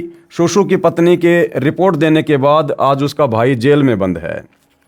नंबर 22, डिगल गांव की एक औरत मुकेश, जिसने गुरुदेव जी को बहुत गालियां दी और कहा कि अगर मेरा परिवार खत्म हो जाए तो भी आश्रम में न जाऊं। कुछ दिन के बाद उसका पति मर गया, उसकी बहन मर गई, उसके ससुर की भी मौत हो गई। उसने रोते हुए कहा कि मैंने गुरुदेव जी के बारे में भला बुरा कहा, जिससे हमारे घर में एकदम से 4 मौतें हो गई। फिर उसने गुरुदेव जी से माफ़ी मांगी। उस दिन से उसके दोनों बच्चे स्वस्थ और उसका कहना है कि वह भविष्य में कभी ऐसा नहीं करेगी। नंबर 23, काले पुत्र आज़ाद, गांव डिगल, पाना मिठान। इसका पिता आज़ाद गुरुदेव जी को बहुत गलत बोलता था। उसके बेटे से झगड़ा हो गया। उसका 22 साल का लड़का जहर की गोली खाकर मर गया। 6 महीने के बाद उसकी माँ की मौत हो गई और आज़ाद का बड़ा बेटा शराब पीकर मर गया। नंबर 24, राजा पुत्र अमर सिंह, चंडा, गांव डिगल, पाना डालान। इसने गुरुदेव जी को बहुत गलत कहा। तभी से उसके घर में कष्ट रहने लगे। पति पत्नी में झगड़ा रहने लगा। उसने गोली खाकर आत्महत्या कर ली। नंबर 25, डिगल गांव का एक काले नामक व्यक्ति ने एक भगत को हॉकी मार दी। काले के भाई का कुछ दिनों बाद किसी के साथ झगड़ा हो रहा था। उसे छत से धक्का देकर गिरा दिया, जिससे उसकी गर्दन की हड्डियां टूट गई और मर गया। नंबर 26, डिगल गांव का एक व्यक्ति जिसका नाम पप्पू है, उसने आश्रम से बहुत सामान उठाया था और आर्य समाज का सेवक था। इस काम की वजह से वह अब पागल हो चुका है। नंबर 27, डिगल गांव का बिंदु नामक एक व्यक्ति भी जो आश्रम में दंगा करवाने में शामिल था। उसकी पत्नी का देहांत हो चुका है तथा उसके परिवार में झगड़ा है। वह भी पूरी तरह से दूसरों के अधीन हो चुका है। खुद वह सोच भी नहीं कर सकता, यानी फ्रेश होने भी नहीं जा सकता, ऐसी हालत है। नंबर 28, डिगल गांव की कमला नाम की एक औरत है जिसने सतगुरु रामपाल जी महाराज को गाली दी थी और भला बुरा भी कहा था। आज वह चल भी नहीं सकती, उसके दोनों पैर खराब हो चुके हैं। नंबर 29, डिगल गांव का नियाली नाम की एक औरत जिसके बेटे ने गुरुदेव जी से नाम ले रखा है। वह हमेशा गुरुदेव जी को गालियां देती थी और उसने अपने बेटे का नाम तुड़वा दिया। उसने अपने लड़के को बाबा बनवा दिया। अब तक उसका पता नहीं चल पाया कि वो जिंदा है या मर गया। नियाली का दूसरा बेटा एक्सीडेंट में मर गया और उसके तीसरे बेटे का एक्सीडेंट हो गया और उसके पैरों में राड़ डाली गई है। उसका सारा शरीर बेकार हो गया। वह खुद कुछ भी नहीं कर सकता। निहाली का पति भी तड़फ तड़फ कर मर गया। नंबर 30, डिगल गांव का एक आदमी जिसका नाम चेतराम था, उसकी पत्नी ने गुरुदेव जी से नाम ले रखा था। कुछ समय बाद उसकी पत्नी ने नाम तोड़ दिया। दोनों मिलकर गुरुदेव जी को गाली देने लगे। चेतराम के शरीर में भयंकर बीमारी हो गई। वह बेचैन रहने लगा। कभी बिजली की तारें पकड़ता, कभी घर से भाग जाता। अंत में जोहड़ में डूबकर मर गया। नंबर 31, डिगल गांव का आज़ाद नामक एक आदमी जिसकी पत्नी ने गुरुदेव जी से नाम ले रखा था, वह अपनी पत्नी से कहता था कि तुम्हारे गुरुदेव जी तो पैर दबवाते हैं, तुम नाम छोड़ दो, और अपनी पत्नी से गलत बातें कहता। उसे खुजली की बीमारी लग गई। मेडिकल में भी इलाज नहीं हो पाया और 3 साल बाद तड़फ तड़फ कर मर गया। नंबर 32, डिगल गांव का सोनू नामक लड़का अपने माँ बाप का इकलौता लड़का था। उसके माता पिता भी गुरुदेव जी को गालियां देते थे। सोनू शराब के ठेके पर रहता था। जब आश्रम पर आक्रमण हुआ तो वह अपने दोस्तों के साथ बंदूक लेकर आया था। वह स्वयं भी गुरुदेव जी को गालियां देता था। कुछ समय बाद उसी के दोस्तों ने, जो उसके साथ आक्रमण करने आए थे, उन्होंने आपसी झगड़े में सोनू की गोली मारकर हत्या कर दी। नंबर 33, डिगल गांव का करणे नामक एक आदमी जिसकी पत्नी ने गुरुदेव जी से नाम ले रखा था। इस कारण से वह अपनी पत्नी व बेटियों को गंदी गालियां देता था। उसके आधे शरीर को लकवा मार गया। 4 साल तक तड़फ तड़फ कर मरा, परंतु फिर भी गुरुदेव जी को गालियां देता रहा। उसकी पत्नी व बेटियों ने आज भी नाम ले रखा है। नंबर 34, डिगल गांव का रामफल नामक एक आदमी आश्रम पर आक्रमण करने में ट्रैक्टर लेकर गया था। आश्रम के भगत उसके ट्रैक्टर में बैठने लगे तो उसने उन्हें नीचे उतार दिया और कहा कि तुम तो आश्रम में जाते हो, तुम मेरे ट्रैक्टर में मत बैठो। ये बात करोथा कांड के कुछ दिनों के बाद की है। उसकी पत्नी जलकर मर गई। उसका लड़का डूबकर मर गया। उसकी माँ के कूल्हे की हड्डी टूट गई। अब उसके खुद के पैर में कैंसर हो गई, भुगत रहा है। नंबर 35, डिगल गांव का बाले नामक एक आदमी जो कि आश्रम पर आक्रमण करने में शामिल था, वह कहता था कि आश्रम वालों के घर पर आग लगा दो, और उसने भक्तों के तूड़े में आग लगवा दी, परंतु आग बुझ गई। तूड़े में कोई नुकसान नहीं हुआ। कुछ समय बाद उसके बेटे को हार्ट अटैक आ गया। 2 लाख रुपए खर्च भी हुए, परंतु 1 महीने के बाद वह मर गया। फिर स्वयं बाले को ही लकवा लग गया। बाले के दूसरे बेटे को भी हार्ट अटैक आ गया। 60,000 रुपये लग गए। बाले की पत्नी अपनी लड़की के घर आंख बनवाने गई थी। गांव के मोड़ पर एक बुग्गी आ रही थी। बैल तेजी से भागने लगा। उसने पलट कर देखा तो वह बुग्गी के टायर के नीचे आ गई और मर गई। नंबर 36, डिगल गांव के साहब नामक एक आदमी ने करोथा कांड में कहा कि आश्रम वालों के खेतों से चारा ले आओ। वह भक्तों के खेतों से चारा लाता और उनके पेड़ों की डालियों को तोड़ देता। कुछ ही समय बाद वह फांसी लगाकर मर गया। नंबर 37, एक व्यक्ति राजवीर उर्फ राजू पुत्र चंद्रभान गांव डिगल का स्थायी निवासी था, जिसने सतगुरुदेव जी के साथ साथ भक्तों को भी गालियां दी। थोड़े दिन के बाद उसकी बुरी दशा हुई। आखिर में स्वयं को आग लगा ली। नंबर 38, एक गोगन पुत्र सुबे गांव डिगल ने आश्रम से कपड़े, घी, बर्तन आदि की चोरी की थी। वह सर्दियों में दीपक से रजाई में आग लगने से जलकर रोहतक मेडिकल में 15 दिन भुगत कर मरा। नंबर 39, राजेश पुत्र करतार गांव डिगल, जो गांव की बहनें सत्संग में जाती थी, वह उनको चिढ़ाया करता था, कहा करता था संत रामपाल की तो दुर्घटना में मौत हो गई है। हर बार ऐसे ही बकवास करता था। कुछ दिन के पश्चात वह सड़क दुर्घटना में मारा गया, सड़क पर मरा हुआ मिला। इसी गांव में अनेकों व्यक्ति और हैं जिनको अपने किए का दंड मिला है। पुस्तक विस्तार को मद्देनजर रखते हुए नहीं लिख रहे हैं, समझदार को संकेत ही पर्याप्त होता है। परमात्मा ने संत तथा भक्तों को सताने वालों का सूंड सा काट दिया। सूंड सा काटना, खेतों को संवारने के लिए किसान एक के बाद एक झाड़ बोझड़े को अंधाधुंध काट कर फेंकता है और खेत को कांटे रहित करता है। सूंड काटना हरियाणा की भाषा में कहा जाता है। तो भाइयों और बहनों, आपने ये कुछ उदाहरण देख लिए गांव डिग्गल के, क्योंकि जिन गांवों ने सबसे ज़्यादा भूमिका निभाई थी करोथा कांड के समय, संत रामपाल जी व भक्तों को दुखी करने में, परेशान करने में, अंत में किस प्रकार से दुर्गति से उनकी मौत हुई है। अब भाइयों और बहनों देखो, विचार करने की बात है। परमात्मा कभी भी पक्षपात नहीं करता है, चाहे अपना हो चाहे पराया हो। जो परमात्मा सतगुरु रामपाल जी हम भक्तों को शिक्षा देते हैं कि भाई पक्षा पक्षी के कारणे सब जग रहा भुलान और निष्पक्ष होकर हरि भजय वो हे संत सुजान। तो परमात्मा अपनी आत्माओं में चाहे भगत हो चाहे जगत हो, किसी में कोई भेदभाव नहीं करता है। सतगुरु का एक लक्षण है कि वे समदृष्टि होते हैं। जो जैसा करता है समय आने पर अपना भोगता है, और पुस्तक भी यही है, भोगेगा अपना कियारे। तो सतलोक आश्रम वाले कह रहे हैं कि जिन डिग्गल गांव वालों ने सतगुरु रामपाल जी के भक्तों को दुखी किया, परेशान किया, उनको गालियां दी और उन भक्तों को डंडू से मारा, अंत में उन लोगों की किस प्रकार दुर्गति से मौत हुई है, परिवार के परिवार उजड़ गए। भाइयों और बहनों, वो डिग्गल गांव वाले थे या झज्जर गांव वाले थे या बागपुर गांव वाले थे, उन्होंने जो गलतियां की वो गलतियां तो हैं।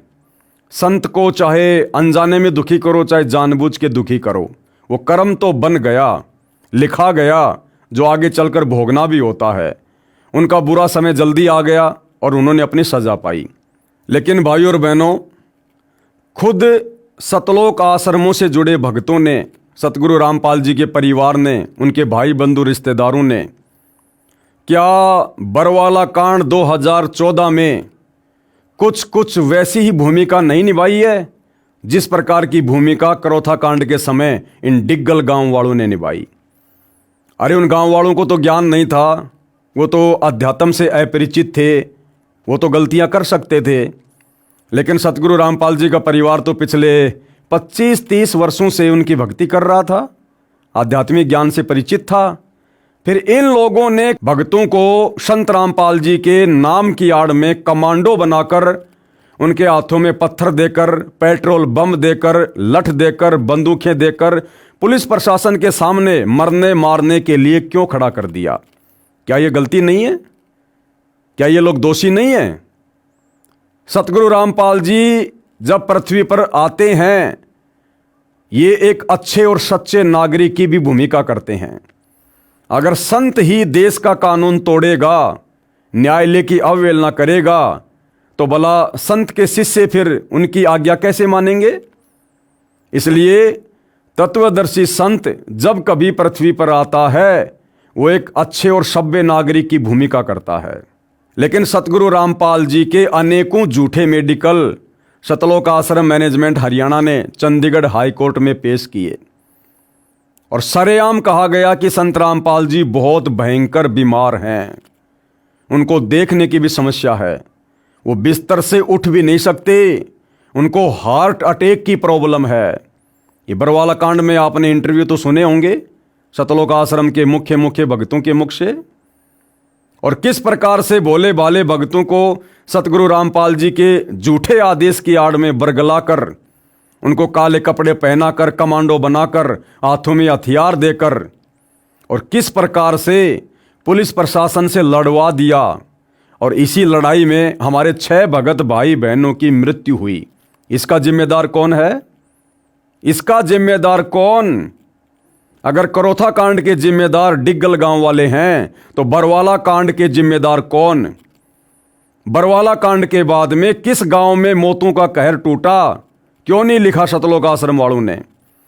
अगर बरवाला कांड में किसी आर्य समाजी गांव का हाथ था, किसी प्रशासनिक व्यक्ति का हाथ था, किसी धर्म गुरु का हाथ था, तो आज तक सतलोक आश्रम वालों ने एक भी व्यक्ति का नाम उजागर क्यों नहीं किया? एक भी व्यक्ति के खिलाफ बरवाला कांड को लेकर आज तक मुकदमा क्यों नहीं किया? तो भाई और बहनों, बरवाला कांड का दोषी कौन? स्वयं सतलोक आश्रम मैनेजमेंट हरियाणा। और दूसरी बात, बरवाला कांड के बाद जिस प्रकार से सतलोक आश्रम वालों ने काल प्रेरणा के चलते सतगुरु रामपाल जी की गैर हाजिरी में मनमानी करते हुए जो भक्ति विरुद्ध कार्य किए हैं, वर्तमान में कर रहे हैं और संगत की मर्यादा तुड़वा रहे हैं, जिस कारण से संत रामपाल जी की संगत आज अकाल मौत मर रही है, इसका जिम्मेदार कौन? क्या ये गलतियां नहीं है? वो गांव वाले तो गलती कर सकते थे, डिग्गल वाले, वो संत के ज्ञान से अपरिचित थे, परमात्मा के विधान से अपरिचित थे, उन्होंने गलतियां कर दी। लेकिन सतगुरु रामपाल जी के भगत, उनके परिवार के सदस्य, उनके रिश्तेदार, संत रामपाल जी का भाई महेंद्र, उनके दोनों बेटे मनोज और वीरेंद्र, क्या ये भी परमात्मा के विधान से परिचित नहीं थे? 2014 बरवाला कांड के बाद भी इन्होंने भक्तों से मर्यादा तोड़वाना बंद नहीं किया। राजनीति का संत रामपाल जी से कोई लेना देना नहीं, लेकिन इन्होंने 2019 में कांग्रेस को वोट डलवा दिए और 2024 में बीजेपी को वोट डलवा दिए। जगह जगह मुख्यमंत्री की राजनीतिक रैली में, प्रधानमंत्री की राजनीतिक रैली में बेचारी नादान संगत को धक्के खिला रहे हैं। दुनिया भर की आन उपासना के केंद्रों पर जाकर भंडारा लगा रहे हैं। जैसे अयोध्या में राम मंदिर उपासकों के लिए भंडारा लगा दिया, आन उपासना में सहयोग कर दिया। क्या ये दोष नहीं है? क्या ये जुर्म नहीं है? 30 मई 2025 को रोहतक में परशुराम की जयंती पर, जिस जयंती से सतगुरु रामपाल जी का, उनके पंथ का, उनके भक्तों का किसी प्रकार से कोई लेना देना नहीं है, उस समाधि स्थल पर, उस परशुराम की जयंती पर हरियाणा रोडवेज की 500 बसों में बैठाकर राजनीतिक इशारों पर संत रामपाल जी के 50,000 भक्तों को वहां बैठा दिया गया, उनकी मर्यादा तोड़वाई गई। हरियाणा के जाट आरक्षण में, जिस आरक्षण से ना तो सतगुरु रामपाल जी का कोई लेना देना, ना उनके भक्तों का, और उन्हीं के नाम की आड़ में सतगुरु रामपाल जी के परिवार ने लाखों भक्तों को जाट आरक्षण में बैठा दिया। भक्तों के दान धर्म का पैसा करोड़ों में उन जाट आरक्षण वालों को चंदे के रूप में दिया गया। क्या ये गलतियां नहीं है? राजस्थान के गैंगस्टर आनंदपाल सिंह की सीबीआई जांच के समर्थन में 5 लाख रुपए राजपूत करणी सेना को अजमेर में दिए गए और हजारों भक्तों को राजपूत करणी सेना की रैली में बैठा दिया गया। क्या ये मर्यादा तोड़वाने के अंतर्गत नहीं आता है? धनाना गांव में करोड़ों रुपये का बैडमिंटन का स्टेडियम बनवा दिया गया, जबकि सतगुरु रामपाल जी अपने भक्तों को मोबाइल में भी किसी प्रकार का वीडियो गेम या अन्य किसी भी प्रकार का कोई भी गेम खेलने के लिए मना करते हैं। क्या ये मर्यादा तोड़वाना नहीं है? संगत के दान धर्म का दुरुपयोग नहीं है? और वर्तमान में तो इन्होंने हद कर रखी है। गांव गांव में जाकर संत रामपाल जी के झूठे मान सम्मान के बहाने सारा का सारा खर्चा खुद करते हैं, खाने का, पीने का, टेंट का, स्टेज का, डीजे का, स्क्रीन का, चेयर का। गांव वालों को बुलाते हैं, झूठा मान सम्मान करवाते हैं और वहाँ पर औरतों को नचवाते हैं, वहाँ पर औरतों को नचवाते हैं, वहाँ पर आदमियों को नचवाते हैं, वहाँ पर ढोलक पेटी के ऊपर भजन गवाए जाते हैं। क्या ये सतगुरु रामपाल जी की मर्यादाओं का उल्लंघन नहीं है? और भी भाई और बहनों, बहुत सारे कुक्रम जो आए दिन ये लोग करते ही जा रहे हैं काल प्रेरणा से। तो भाई और बहनों, अगर उन नादान व्यक्तियों को, डिग्गल गांव वालों को, जिनकी हिस्ट्री अभी आपने पढ़ी देखी, जिनको भक्ति का ज्ञान नहीं, भगवान की जानकारी नहीं, जब उन्होंने गलतियां की तो उन गलतियों की सजा उन्होंने समय आने पर कैसी कैसी पाई आपकी आंखों के सामने है। और जो भगत जानबूझकर गलतियां कर रहे हैं, क्योंकि आपने इसी पुस्तक में ऊपर पढ़ी एक वाणी कि जानबूझ सांची तजय करे झूठे से ने, जाकी संगत हे प्रभु शौपन में भी ना दे। यानी जिन लोगों ने सतगुरु रामपाल जी को सताया, दुखी किया, उनका किस प्रकार से सर्वनाश हुआ। तो सतगुरु रामपाल जी के मार्ग में, उनके पंथ में, उनकी मर्यादाओं के खिलाफ चलकर खुद की मर्यादा तोड़ना, संगत की मर्यादा तोड़वाना, क्या ये संत को दुखी करना नहीं है, संत को सताना नहीं है। और खुद सतगुरु रामपाल जी हिसार जेल से विशेष संदेशों में रो रो कर मैसेज दे रहे हैं इन सतलोक आश्रम वालों को कि नादानो, तुम्हारे से तो जगत वाले अच्छे, जगत वाले, तुम इतने नीचे कैसे गिर गए, रोज मर्यादा तोड़ तोड़ कर तुम बैठे रहते हो।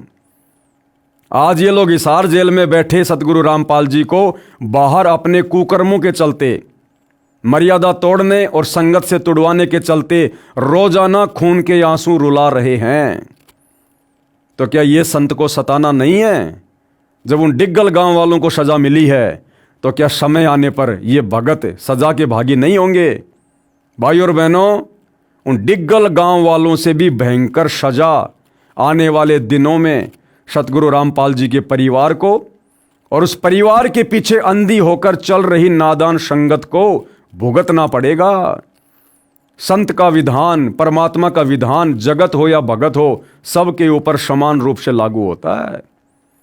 भक्तों के पास अभी थोड़ा भक्ति धन है, बैटरी चार्ज है, इसलिए बुरा वक्त नहीं आ रहा, बाकी मर्यादा सबकी टूटी हुई है। जिस दिन आपके पुण्य खत्म होंगे, उन गांव वालों से भी बदतर हालत होगी। परमात्मा के विधान के अनुसार बता रहा हूं, विधान के अनुसार। बागपुर गांव में मौत का तांडव। अब बागपुर गांव में क्या हुआ फिर? बागपुर में 13वीं क्रिया से पहले दूसरी जवान मौत। दिनांक 12 जुलाई 2006 को करोथा आश्रम पर आक्रमण करने वालों में गांव बागपुर, जिला झज्जर के कई व्यक्ति पहुंचे थे। एक सोनू नाम का लड़का आर्य समाजी जो पुलिस के साथ मुठभेड़ में मारा गया था। सरकार ने एक सदस्य को सरकारी नौकरी दी तथा 5 लाख रुपए सोनू के पिता को इनाम दिया। आर्य समाजी मुख्यमंत्री भूपेंद्र सिंह हुड्डा ने झूठा मुकदमा सतलोक आश्रम के संचालक संत रामपाल जी महाराज तथा उनके भक्तों पर बनाकर जेल में डाल दिया। और उसी भूपेंद्र सिंह हुड्डा को 2019 में इन्हीं सतलोक आश्रम मैनेजमेंट हरियाणा वाले भक्तों ने, सतगुरु रामपाल जी के परिवार ने एक बार फिर से हरियाणा का मुख्यमंत्री बनाने के लिए एडी से चोटी तक का जोर लगा दिया। हरियाणा में फुल टू फुल 2019 में इसी भूपेंद्र सिंह हुड्डा को समर्थन दिया गया, जो भूपेंद्र सिंह हुड्डा संत रामपाल जी पर झूठा मुकदमा 2006 में लगवा रहा है। तो भाइयों और बहनों, गुरुद्रोही कौन? जो अपने गुरुजी के दोषी, गुरुजी के अपराधी, करोथा कांड के अपराधी भूपेंद्र सिंह हुड्डा का आज वर्तमान में समर्थन कर रहा है। जिस भूपेंद्र सिंह हुड्डा ने अपने कुकर्मों के लिए आज तक कभी गुरुदेव से माफी तक नहीं मांगी।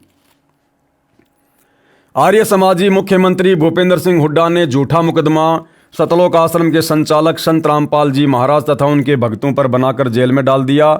रोहतक पेशी पर संत रामपाल जी महाराज के दर्शन करने आने वाले भक्तों को गांव डिगल, करोथा तथा गांव बागपुर के व्यक्तियों द्वारा बेरहमी से पीटा जाता है। और जब संत रामपाल जी के भगत अपनी तारीखों पर कोर्ट में जाते हैं या जाते थे तो ये गांव वाले लोग उनको पीटा करते थे। और इसकी सजा फिर आगे चल के इनको क्या मिली होगी, लेखक आगे क्या बता रहा है। भोगेगा अपना किया रे, ये क्रोथा कांड की कुछ तस्वीरें हैं जो मार पिटाई से संबंधित हैं। क्यों, क्या लिखा हुआ यहां पर? कोर्ट के परिसर के बाहर पिटाई के बाद लहूलुहान हुआ युवक। युवक की पिटाई करते हुए ग्रामीण। यानी करोथा कांड के बाद जब संत रामपाल जी के भगत कोर्ट में अपनी तारीखों पर जाते थे तो बागपुर गांव के लोग उन भक्तों की डंडों से पिटाई किया करते थे, उनको लहूलुहान कर दिया करते थे। और आगे चलकर दुर्गति से इन लोगों की फिर मौतें हुई। भाइयों और बहनों, आज यही कार्य तो सतलोक आश्रम कर रहा है। यही कार्य तो वर्तमान में भक्तों को डंडों से पीटना, पत्थरों से पीटना, उनकी मार पिटाई करना, ये सतलोक आश्रम वाले कर रहे हैं। तो क्या ये लोग आने वाले समय में परमात्मा के कहर से बच जाएंगे? मैं पवन दास, सतगुरु रामपाल जी का अदना सा शिष्य, 2014 बरवाला कांड के बाद जिस प्रकार से सतलोक आश्रम वालों ने सतगुरु रामपाल जी के भक्ति विधान को तोड़कर और सांसारिक लोगों के साथ मिलकर, राजनेताओं के साथ मिलकर जो भक्ति विरुद्ध कर्म करने शुरू किए, संगत की मर्यादाएं तोड़वानी शुरू की, तो मेरे साथ मेरे कुछ भगत भाई बहनों ने और मैंने संगत को जगाने के लिए वीडियो बनाने शुरू किए। और पिछले 10 वर्षों से हमारा ये संघर्ष इन सतलोक आश्रम वालों से चल रहा है। मुझ पवनदास के ऊपर 4 झूठे मुकदमे सतलोक आश्रम वालों ने लगा दिए। और मैं पवनदास जब 12 अगस्त 2025 को अपनी पेशी पर हिसार कोर्ट में गया, साथ में जयपुर से 2 भगत मेरे साथ थे, तो इन्हीं सतलोक आश्रम वालों ने, सतलोक आश्रम धनाना वालों ने, चांद राठी जो कि सतलोक आश्रम का मीडिया प्रभारी है, उसने अपने गुंडे भेजे, बसंत सैनी और कुछ भक्तों को जो 10-12 की संख्या में थे, गाड़ी में आए थे। और हिसार कोर्ट के बाहर जयपुर से जो 2 भगत मेरे साथ गए थे तारीख पर, भगत मुकेश दास, भगत मनोज दास, उन दोनों की इन लोगों ने किस प्रकार से बेरहमी से पिटाई की हिसार कोर्ट के बाहर पेट्रोल पंप पर, जिसका वीडियो हमने बाद में पेट्रोल पंप वालों से लिया, जो वीडियो आप जी देख रहे हैं। तो ये सारनाम प्राप्त भगत सतलोक आश्रम धनाना वाले, ये बसंत सैनी गांव गांद्रा जिला रोहतक वाला, जो अपने कुछ अन्य साथियों के साथ, जो कि सारे के सारे भगत हैं, और हम हिसार की तारीख पर गए लोगों को किस प्रकार से बेरहमी से पीट रहे हैं। तो क्या भाई समय आने पर इन लोगों के साथ इंसाफ नहीं होगा? क्या इन लोगों ने अपने किए कर्मों का भोग नहीं भोगना होगा? अरे गांव वालों के पास में तो पुण्य नहीं थे, भक्ति नहीं थी, इसलिए उनका सर्वनाश जल्दी हो गया। और भगत होकर, जानबूझकर साची तजकर और अपने गुरु की मान मर्यादाओं की धज्जियां उड़ाते हुए अपने ही निर्दोष गुरु भाइयों को इस प्रकार से पीटने वाले, मारने वाले, क्या ये परमात्मा के कहर से बचेंगे? हम इनको कोई बद्दुआ नहीं देते, ना हम दे सकते परमात्मा के विधान अनुसार, लेकिन भाई और बहनों, परमात्मा का विधान है, भोगेगा अपना किया रे। इससे पहले जयपुर में मुझ पवनदास के घर में घुसकर सतलोक आश्रम के गुंडों ने, जिनमें सतलोक आश्रम का जो वर्ल्ड कोऑर्डिनेटर है देशराज मान दिल्ली वाला, जो उत्तर प्रदेश में शामली आश्रम का संचालक है, एक प्रवेश नाम का लड़का दिल्ली से, और यही बसंत सैनी और इसके साथ में 5-7 लोग और, ये सभी लोग जयपुर में मुझ पवनदास के घर पर आते हैं। मैंने अपना भगत भाई समझकर इनके लिए नाश्ते पानी का इंतज़ाम करवाया बच्चों को बोलकर। इन्होंने अचानक से हमारे ऊपर हमला बोल दिया, बच्चों को रसोई में धक्का देकर बंद कर दिया, बोले अगर आवाज़ की तो जान से मार देंगे। और मुझ पवनदास को आप देख रहे हैं किस प्रकार से इन्होंने लट्ठों से मारा, पूरा शरीर इन्होंने लाल कर दिया। वो तो गुरुदेव भगवान की रजा थी, जो दास को कोई विशेष नुकसान नहीं हुआ, अन्यथा अपनी तरफ से ये लोग मुझे जानवर की तरह मार कर गए थे। तो क्या समय आने पर भाई और बहनों इनका इंसाफ नहीं होगा? क्या अपने किए कर्मों का भोग ये लोग नहीं भोगेंगे?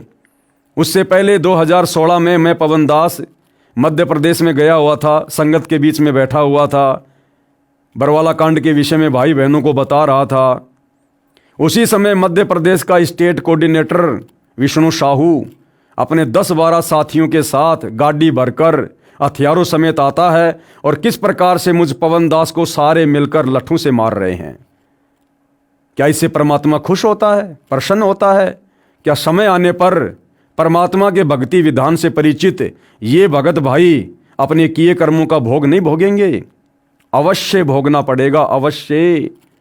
ये परमात्मा का विधान है, परमात्मा के घर देर है, अंधेर नहीं है।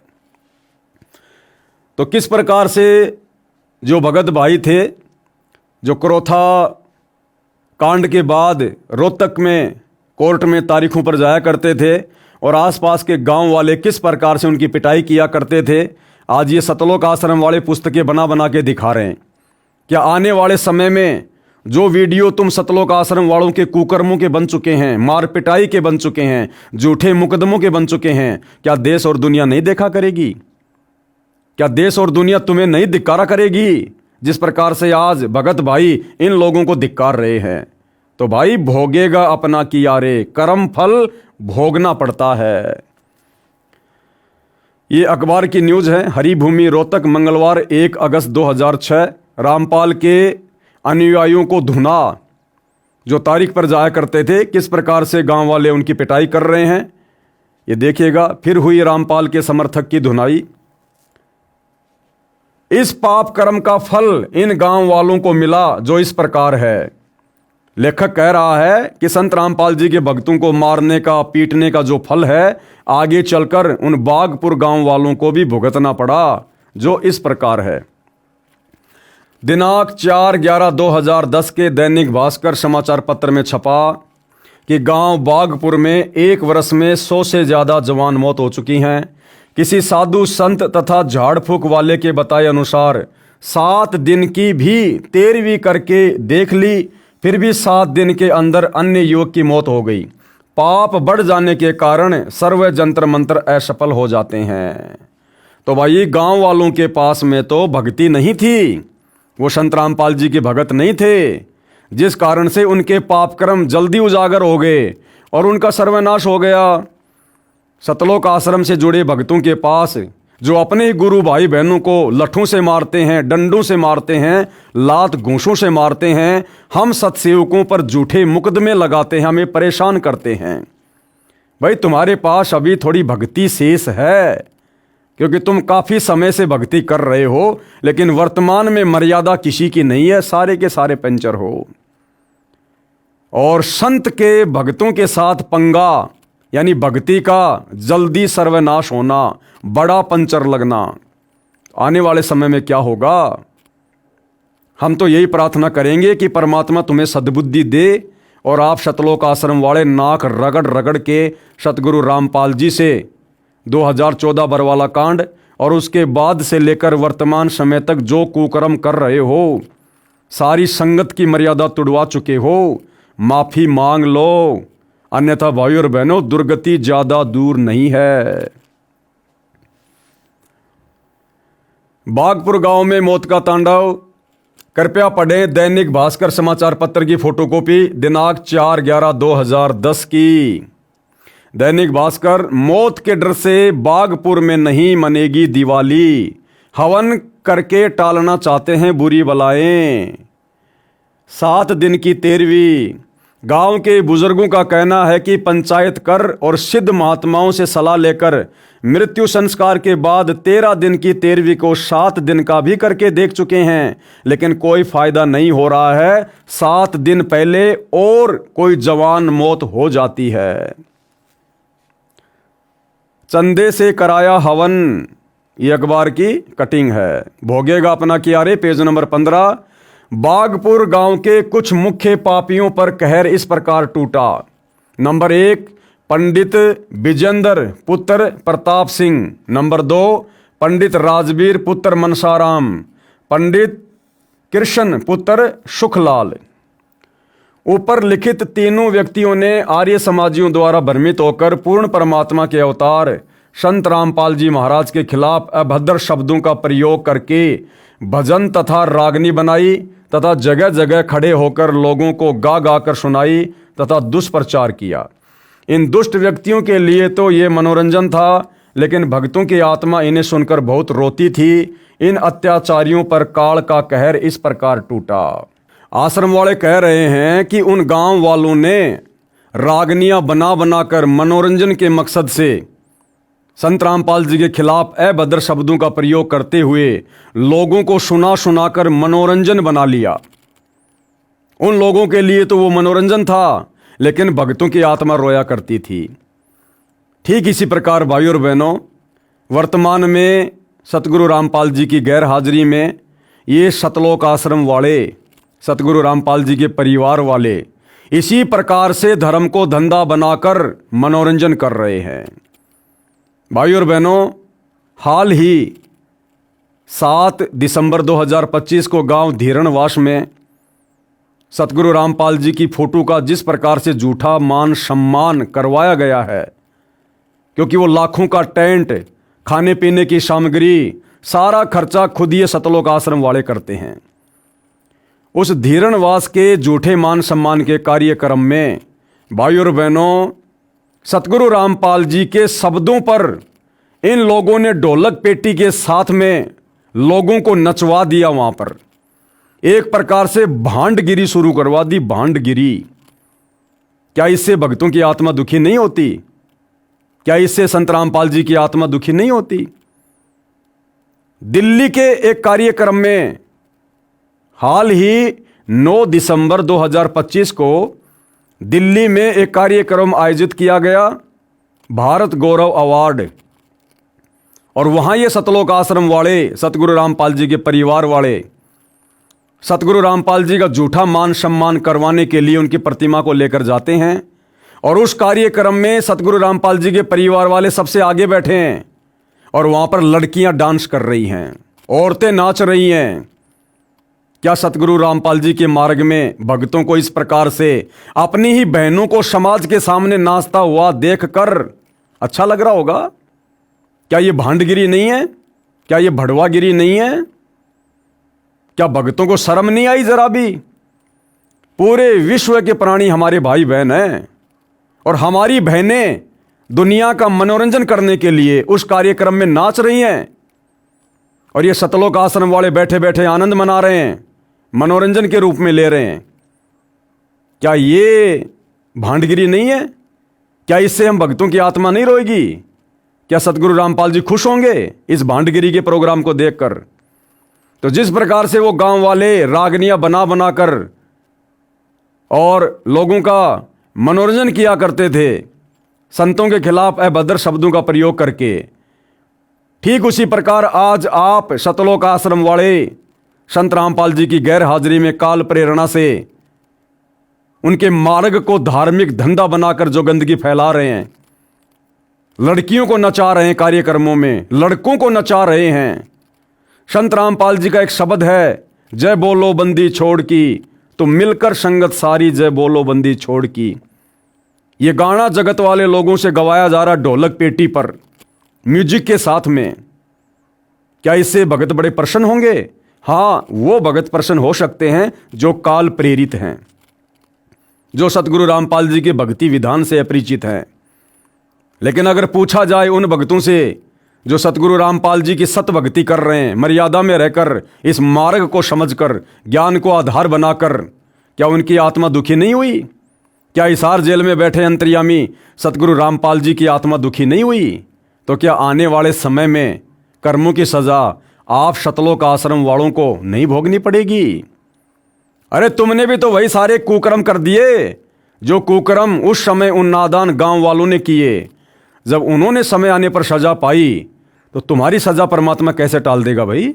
परमात्मा तो निष्पक्ष होकर सबके कर्मों का भोग देता है।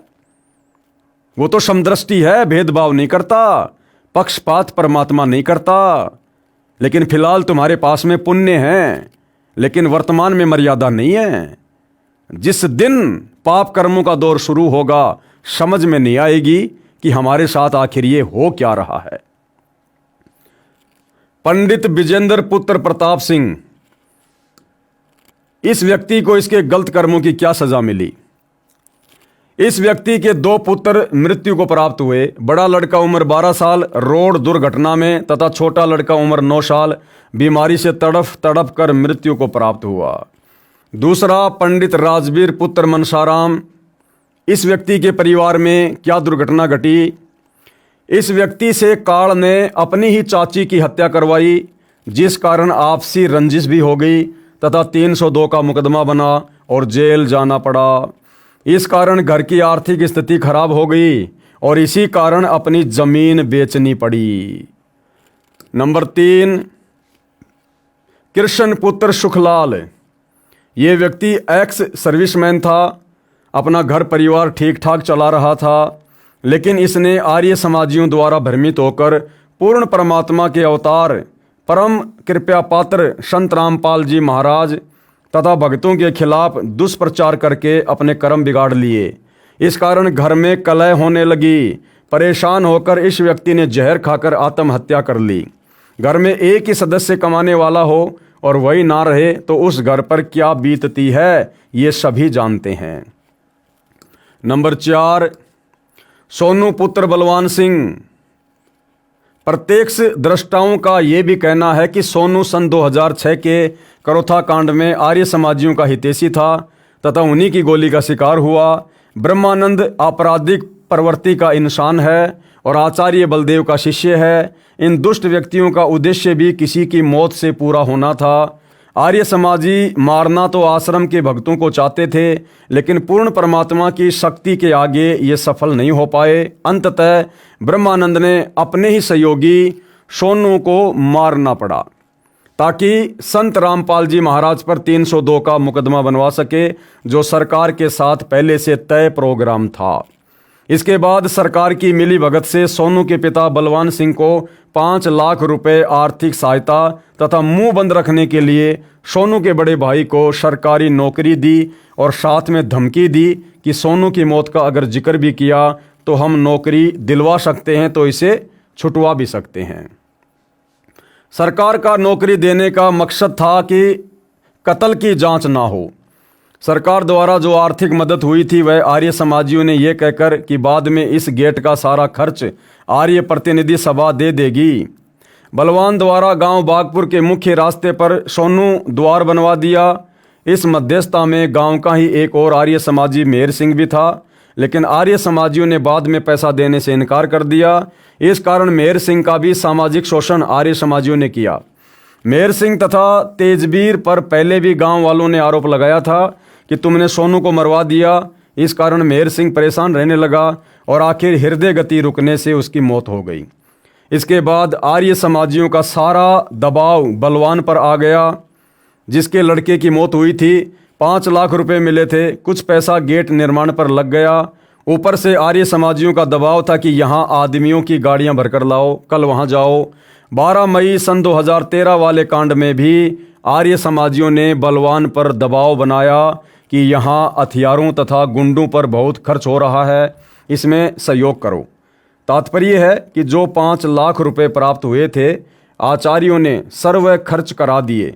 इसी दबाव में बलवान भी परेशान रहने लगा। अंततः अप्रैल 2014 में उसका भी हृदय गति रुकने से देहांत हो गया। चांद सिंह पुत्र दीपचंद, इसके परिवार पर क्या कहर टूटा। ये व्यक्ति बलवान का छोटा भाई तथा सोनू का सगा चाचा था, जिसकी बीमारी से बहुत परेशान होकर मौत हुई तथा चांद का एक लड़का भी कैंसर से पीड़ित होकर काल का ग्रास बना। मेहर सिंह पुत्र बलवंत और जयपाल पुत्र लालचंद, इन व्यक्तियों के साथ क्या गुजरी। इन व्यक्तियों ने आर्य समाजियों की भीड़ जुटाने में पूरी मदद की थी। लोगों को बहला फुसलाकर गाड़ियों में बैठाना इनका मुख्य कार्य था। इसी सहयोग के कारण इन्होंने अपने पाप कर्म बढ़ा लिए। नंबर 6, मेहर सिंह पुत्र बलवंत सिंह।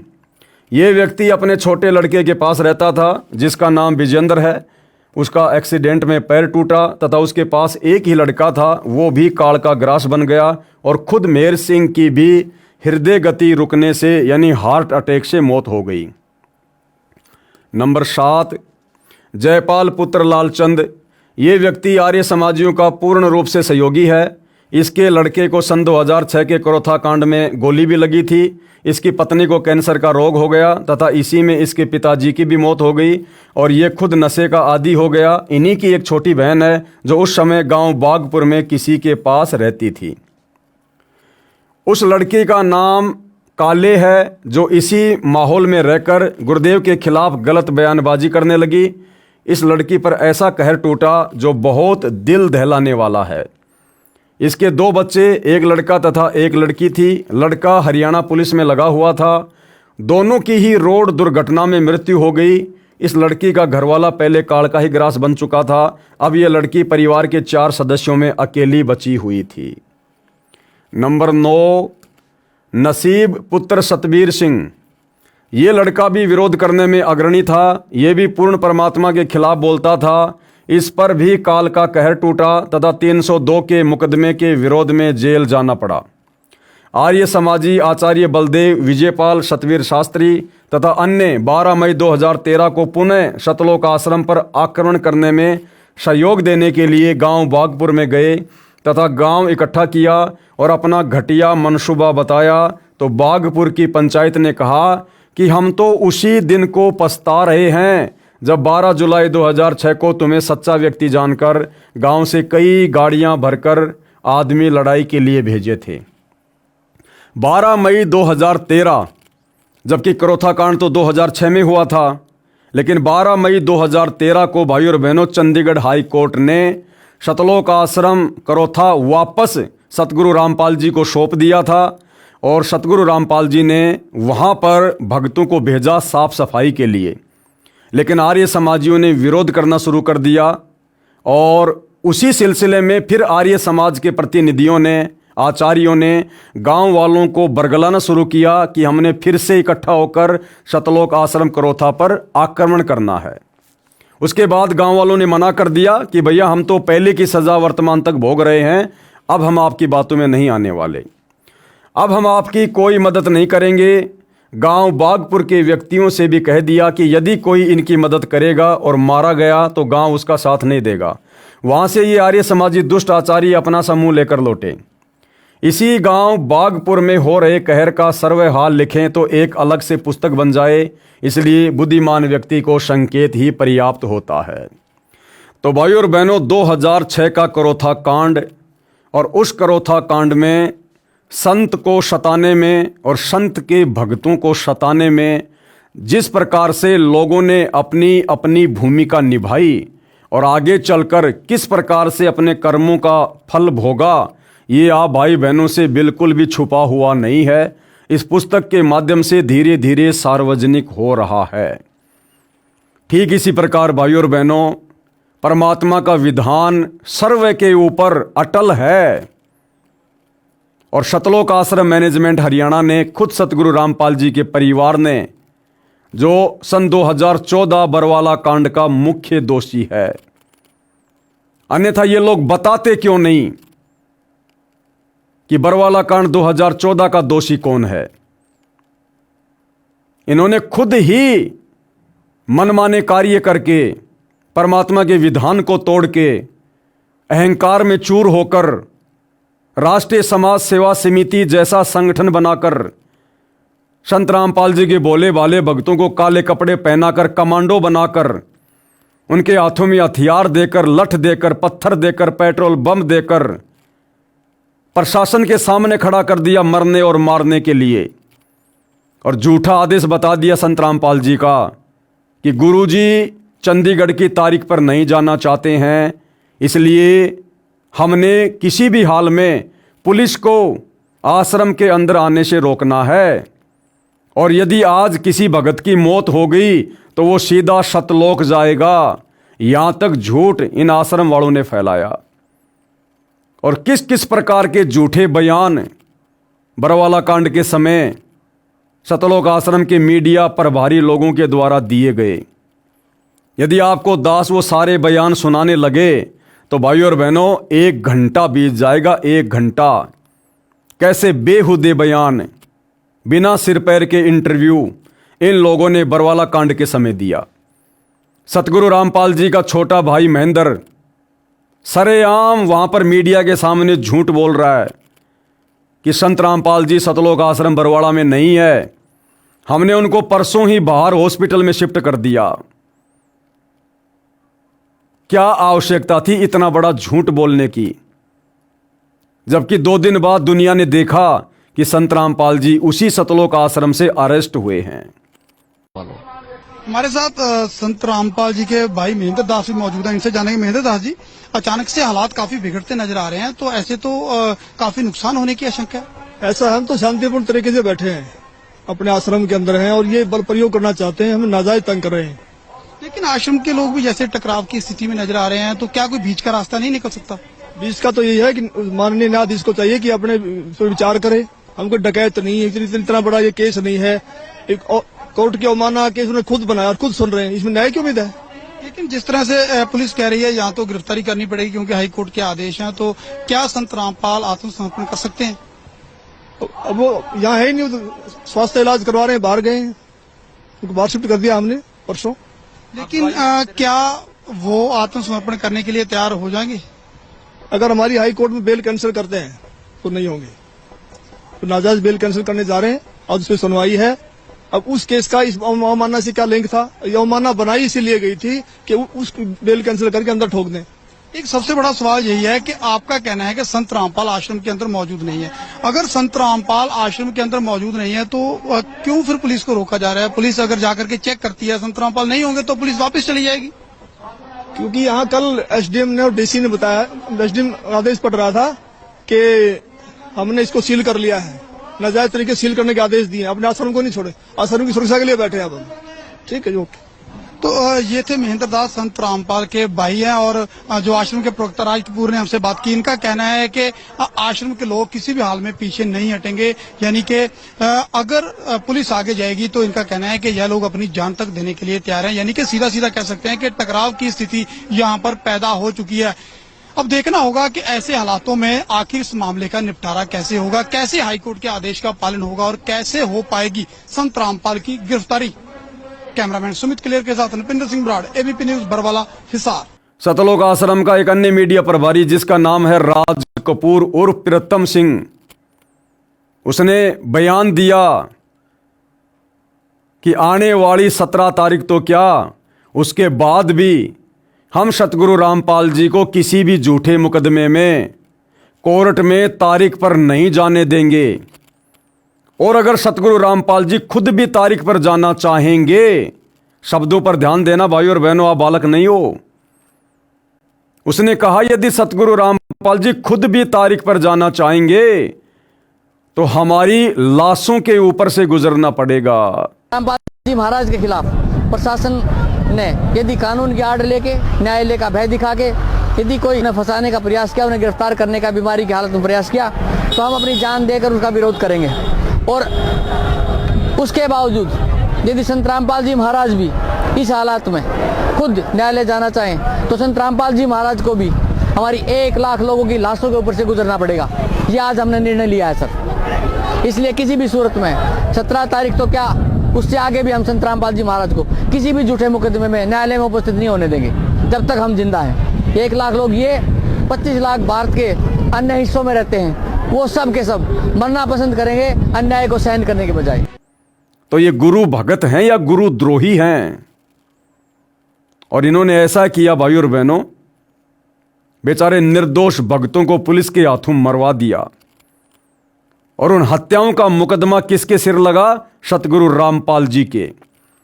आज पिछले 10 वर्षों से हिसार जेल में सजा कौन काट रहे हैं? सतगुरु रामपाल जी। और ये सारे के सारे नालायक व्यक्ति अपनी अपनी जमानत करवाकर आज उसी परम संत के नाम पर बोली भाली संगत की भक्ति विरुद्ध कार्य कर करके मर्यादा तोड़वा रहे हैं। तो भाई और बहनों, समय आने पर इन लोगों के साथ में क्या होगा ये भी छुपा हुआ नहीं है। आने वाले समय में लोगों को पुस्तकें लिखने पड़ेंगी, पुस्तकें, कि किन किन नालायक भक्तों ने, सतगुरु रामपाल जी के परिवार ने, उनके रिश्तेदारों ने, भाई बंधुओं ने संत जी के जेल में रहते सहते बाहर जो भक्ति विरुद्ध कर्म करके संगत की मर्यादा तुड़वाई, काल की गोद में बैठाया, आगे चलकर उन लोगों को क्या क्या कष्टों का सामना करना पड़ा, कैसी कैसी यातनाएं भोगनी पड़ी। आने वाली पीढ़ियां भी सावधान रहेंगी, सावधान, कि परमात्मा ऐसी गलती हम नादानों से कभी भूलकर ना हो जाए जो गलतियां इस काल ने आपके कलयुगी परिवार से करवा दी, इन बड़े बड़े भक्तों से करवा दी। तो भाई और बहनों, इतिहास बनेगा, इतिहास। तो आज की वीडियो में भाई और बहनों, पूज्य गुरुदेव भगवान के आशीर्वाद से केवल इतना ही। इस पुस्तक भोगेगा अपना किया के ऊपर वीडियो बनाने की श्रृंखला जारी है। कल हम फिर से इस पुस्तक पर वीडियो बनाएंगे, आप जियों के समक्ष आएंगे और बहुत सारी सच्चाई और बहुत सारी शिक्षा इस पुस्तक के माध्यम से हमें जानने और समझने को मिलेगी। और भविष्य में हम भी सतर्क रहेंगे कि जो गलतियां काल प्रेरणा से गुरुदेव के ज्ञान को आधार ना बनाकर गुरु को अपने जैसा मानुष मानकर हमारे ही भगत भाई बहनों ने की, सतलोक आश्रम वालों ने की, ऐसी गलतियां निकट भविष्य में हमसे कभी ना हो जाए तो हम सतर्क भी रहेंगे। और सतर्क रहेंगे तो मर्यादा टूटने से बचेगी, और मर्यादा टूटने से बचेगी तो हमारी भक्ति भी फलेगी और फूलेगी। तो भाई और बहनों, आज की वीडियो में केवल इतना ही। गुरुदेव भगवान हम सभी को आशीर्वाद दें, सद्बुद्धि दें और हमें सत भक्ति मार्ग पर मर्यादाओं के साथ आगे बढ़ने की प्रेरणा करें। बंदी छोड़ सतगुरु रामपाल जी भगवान की जय हो।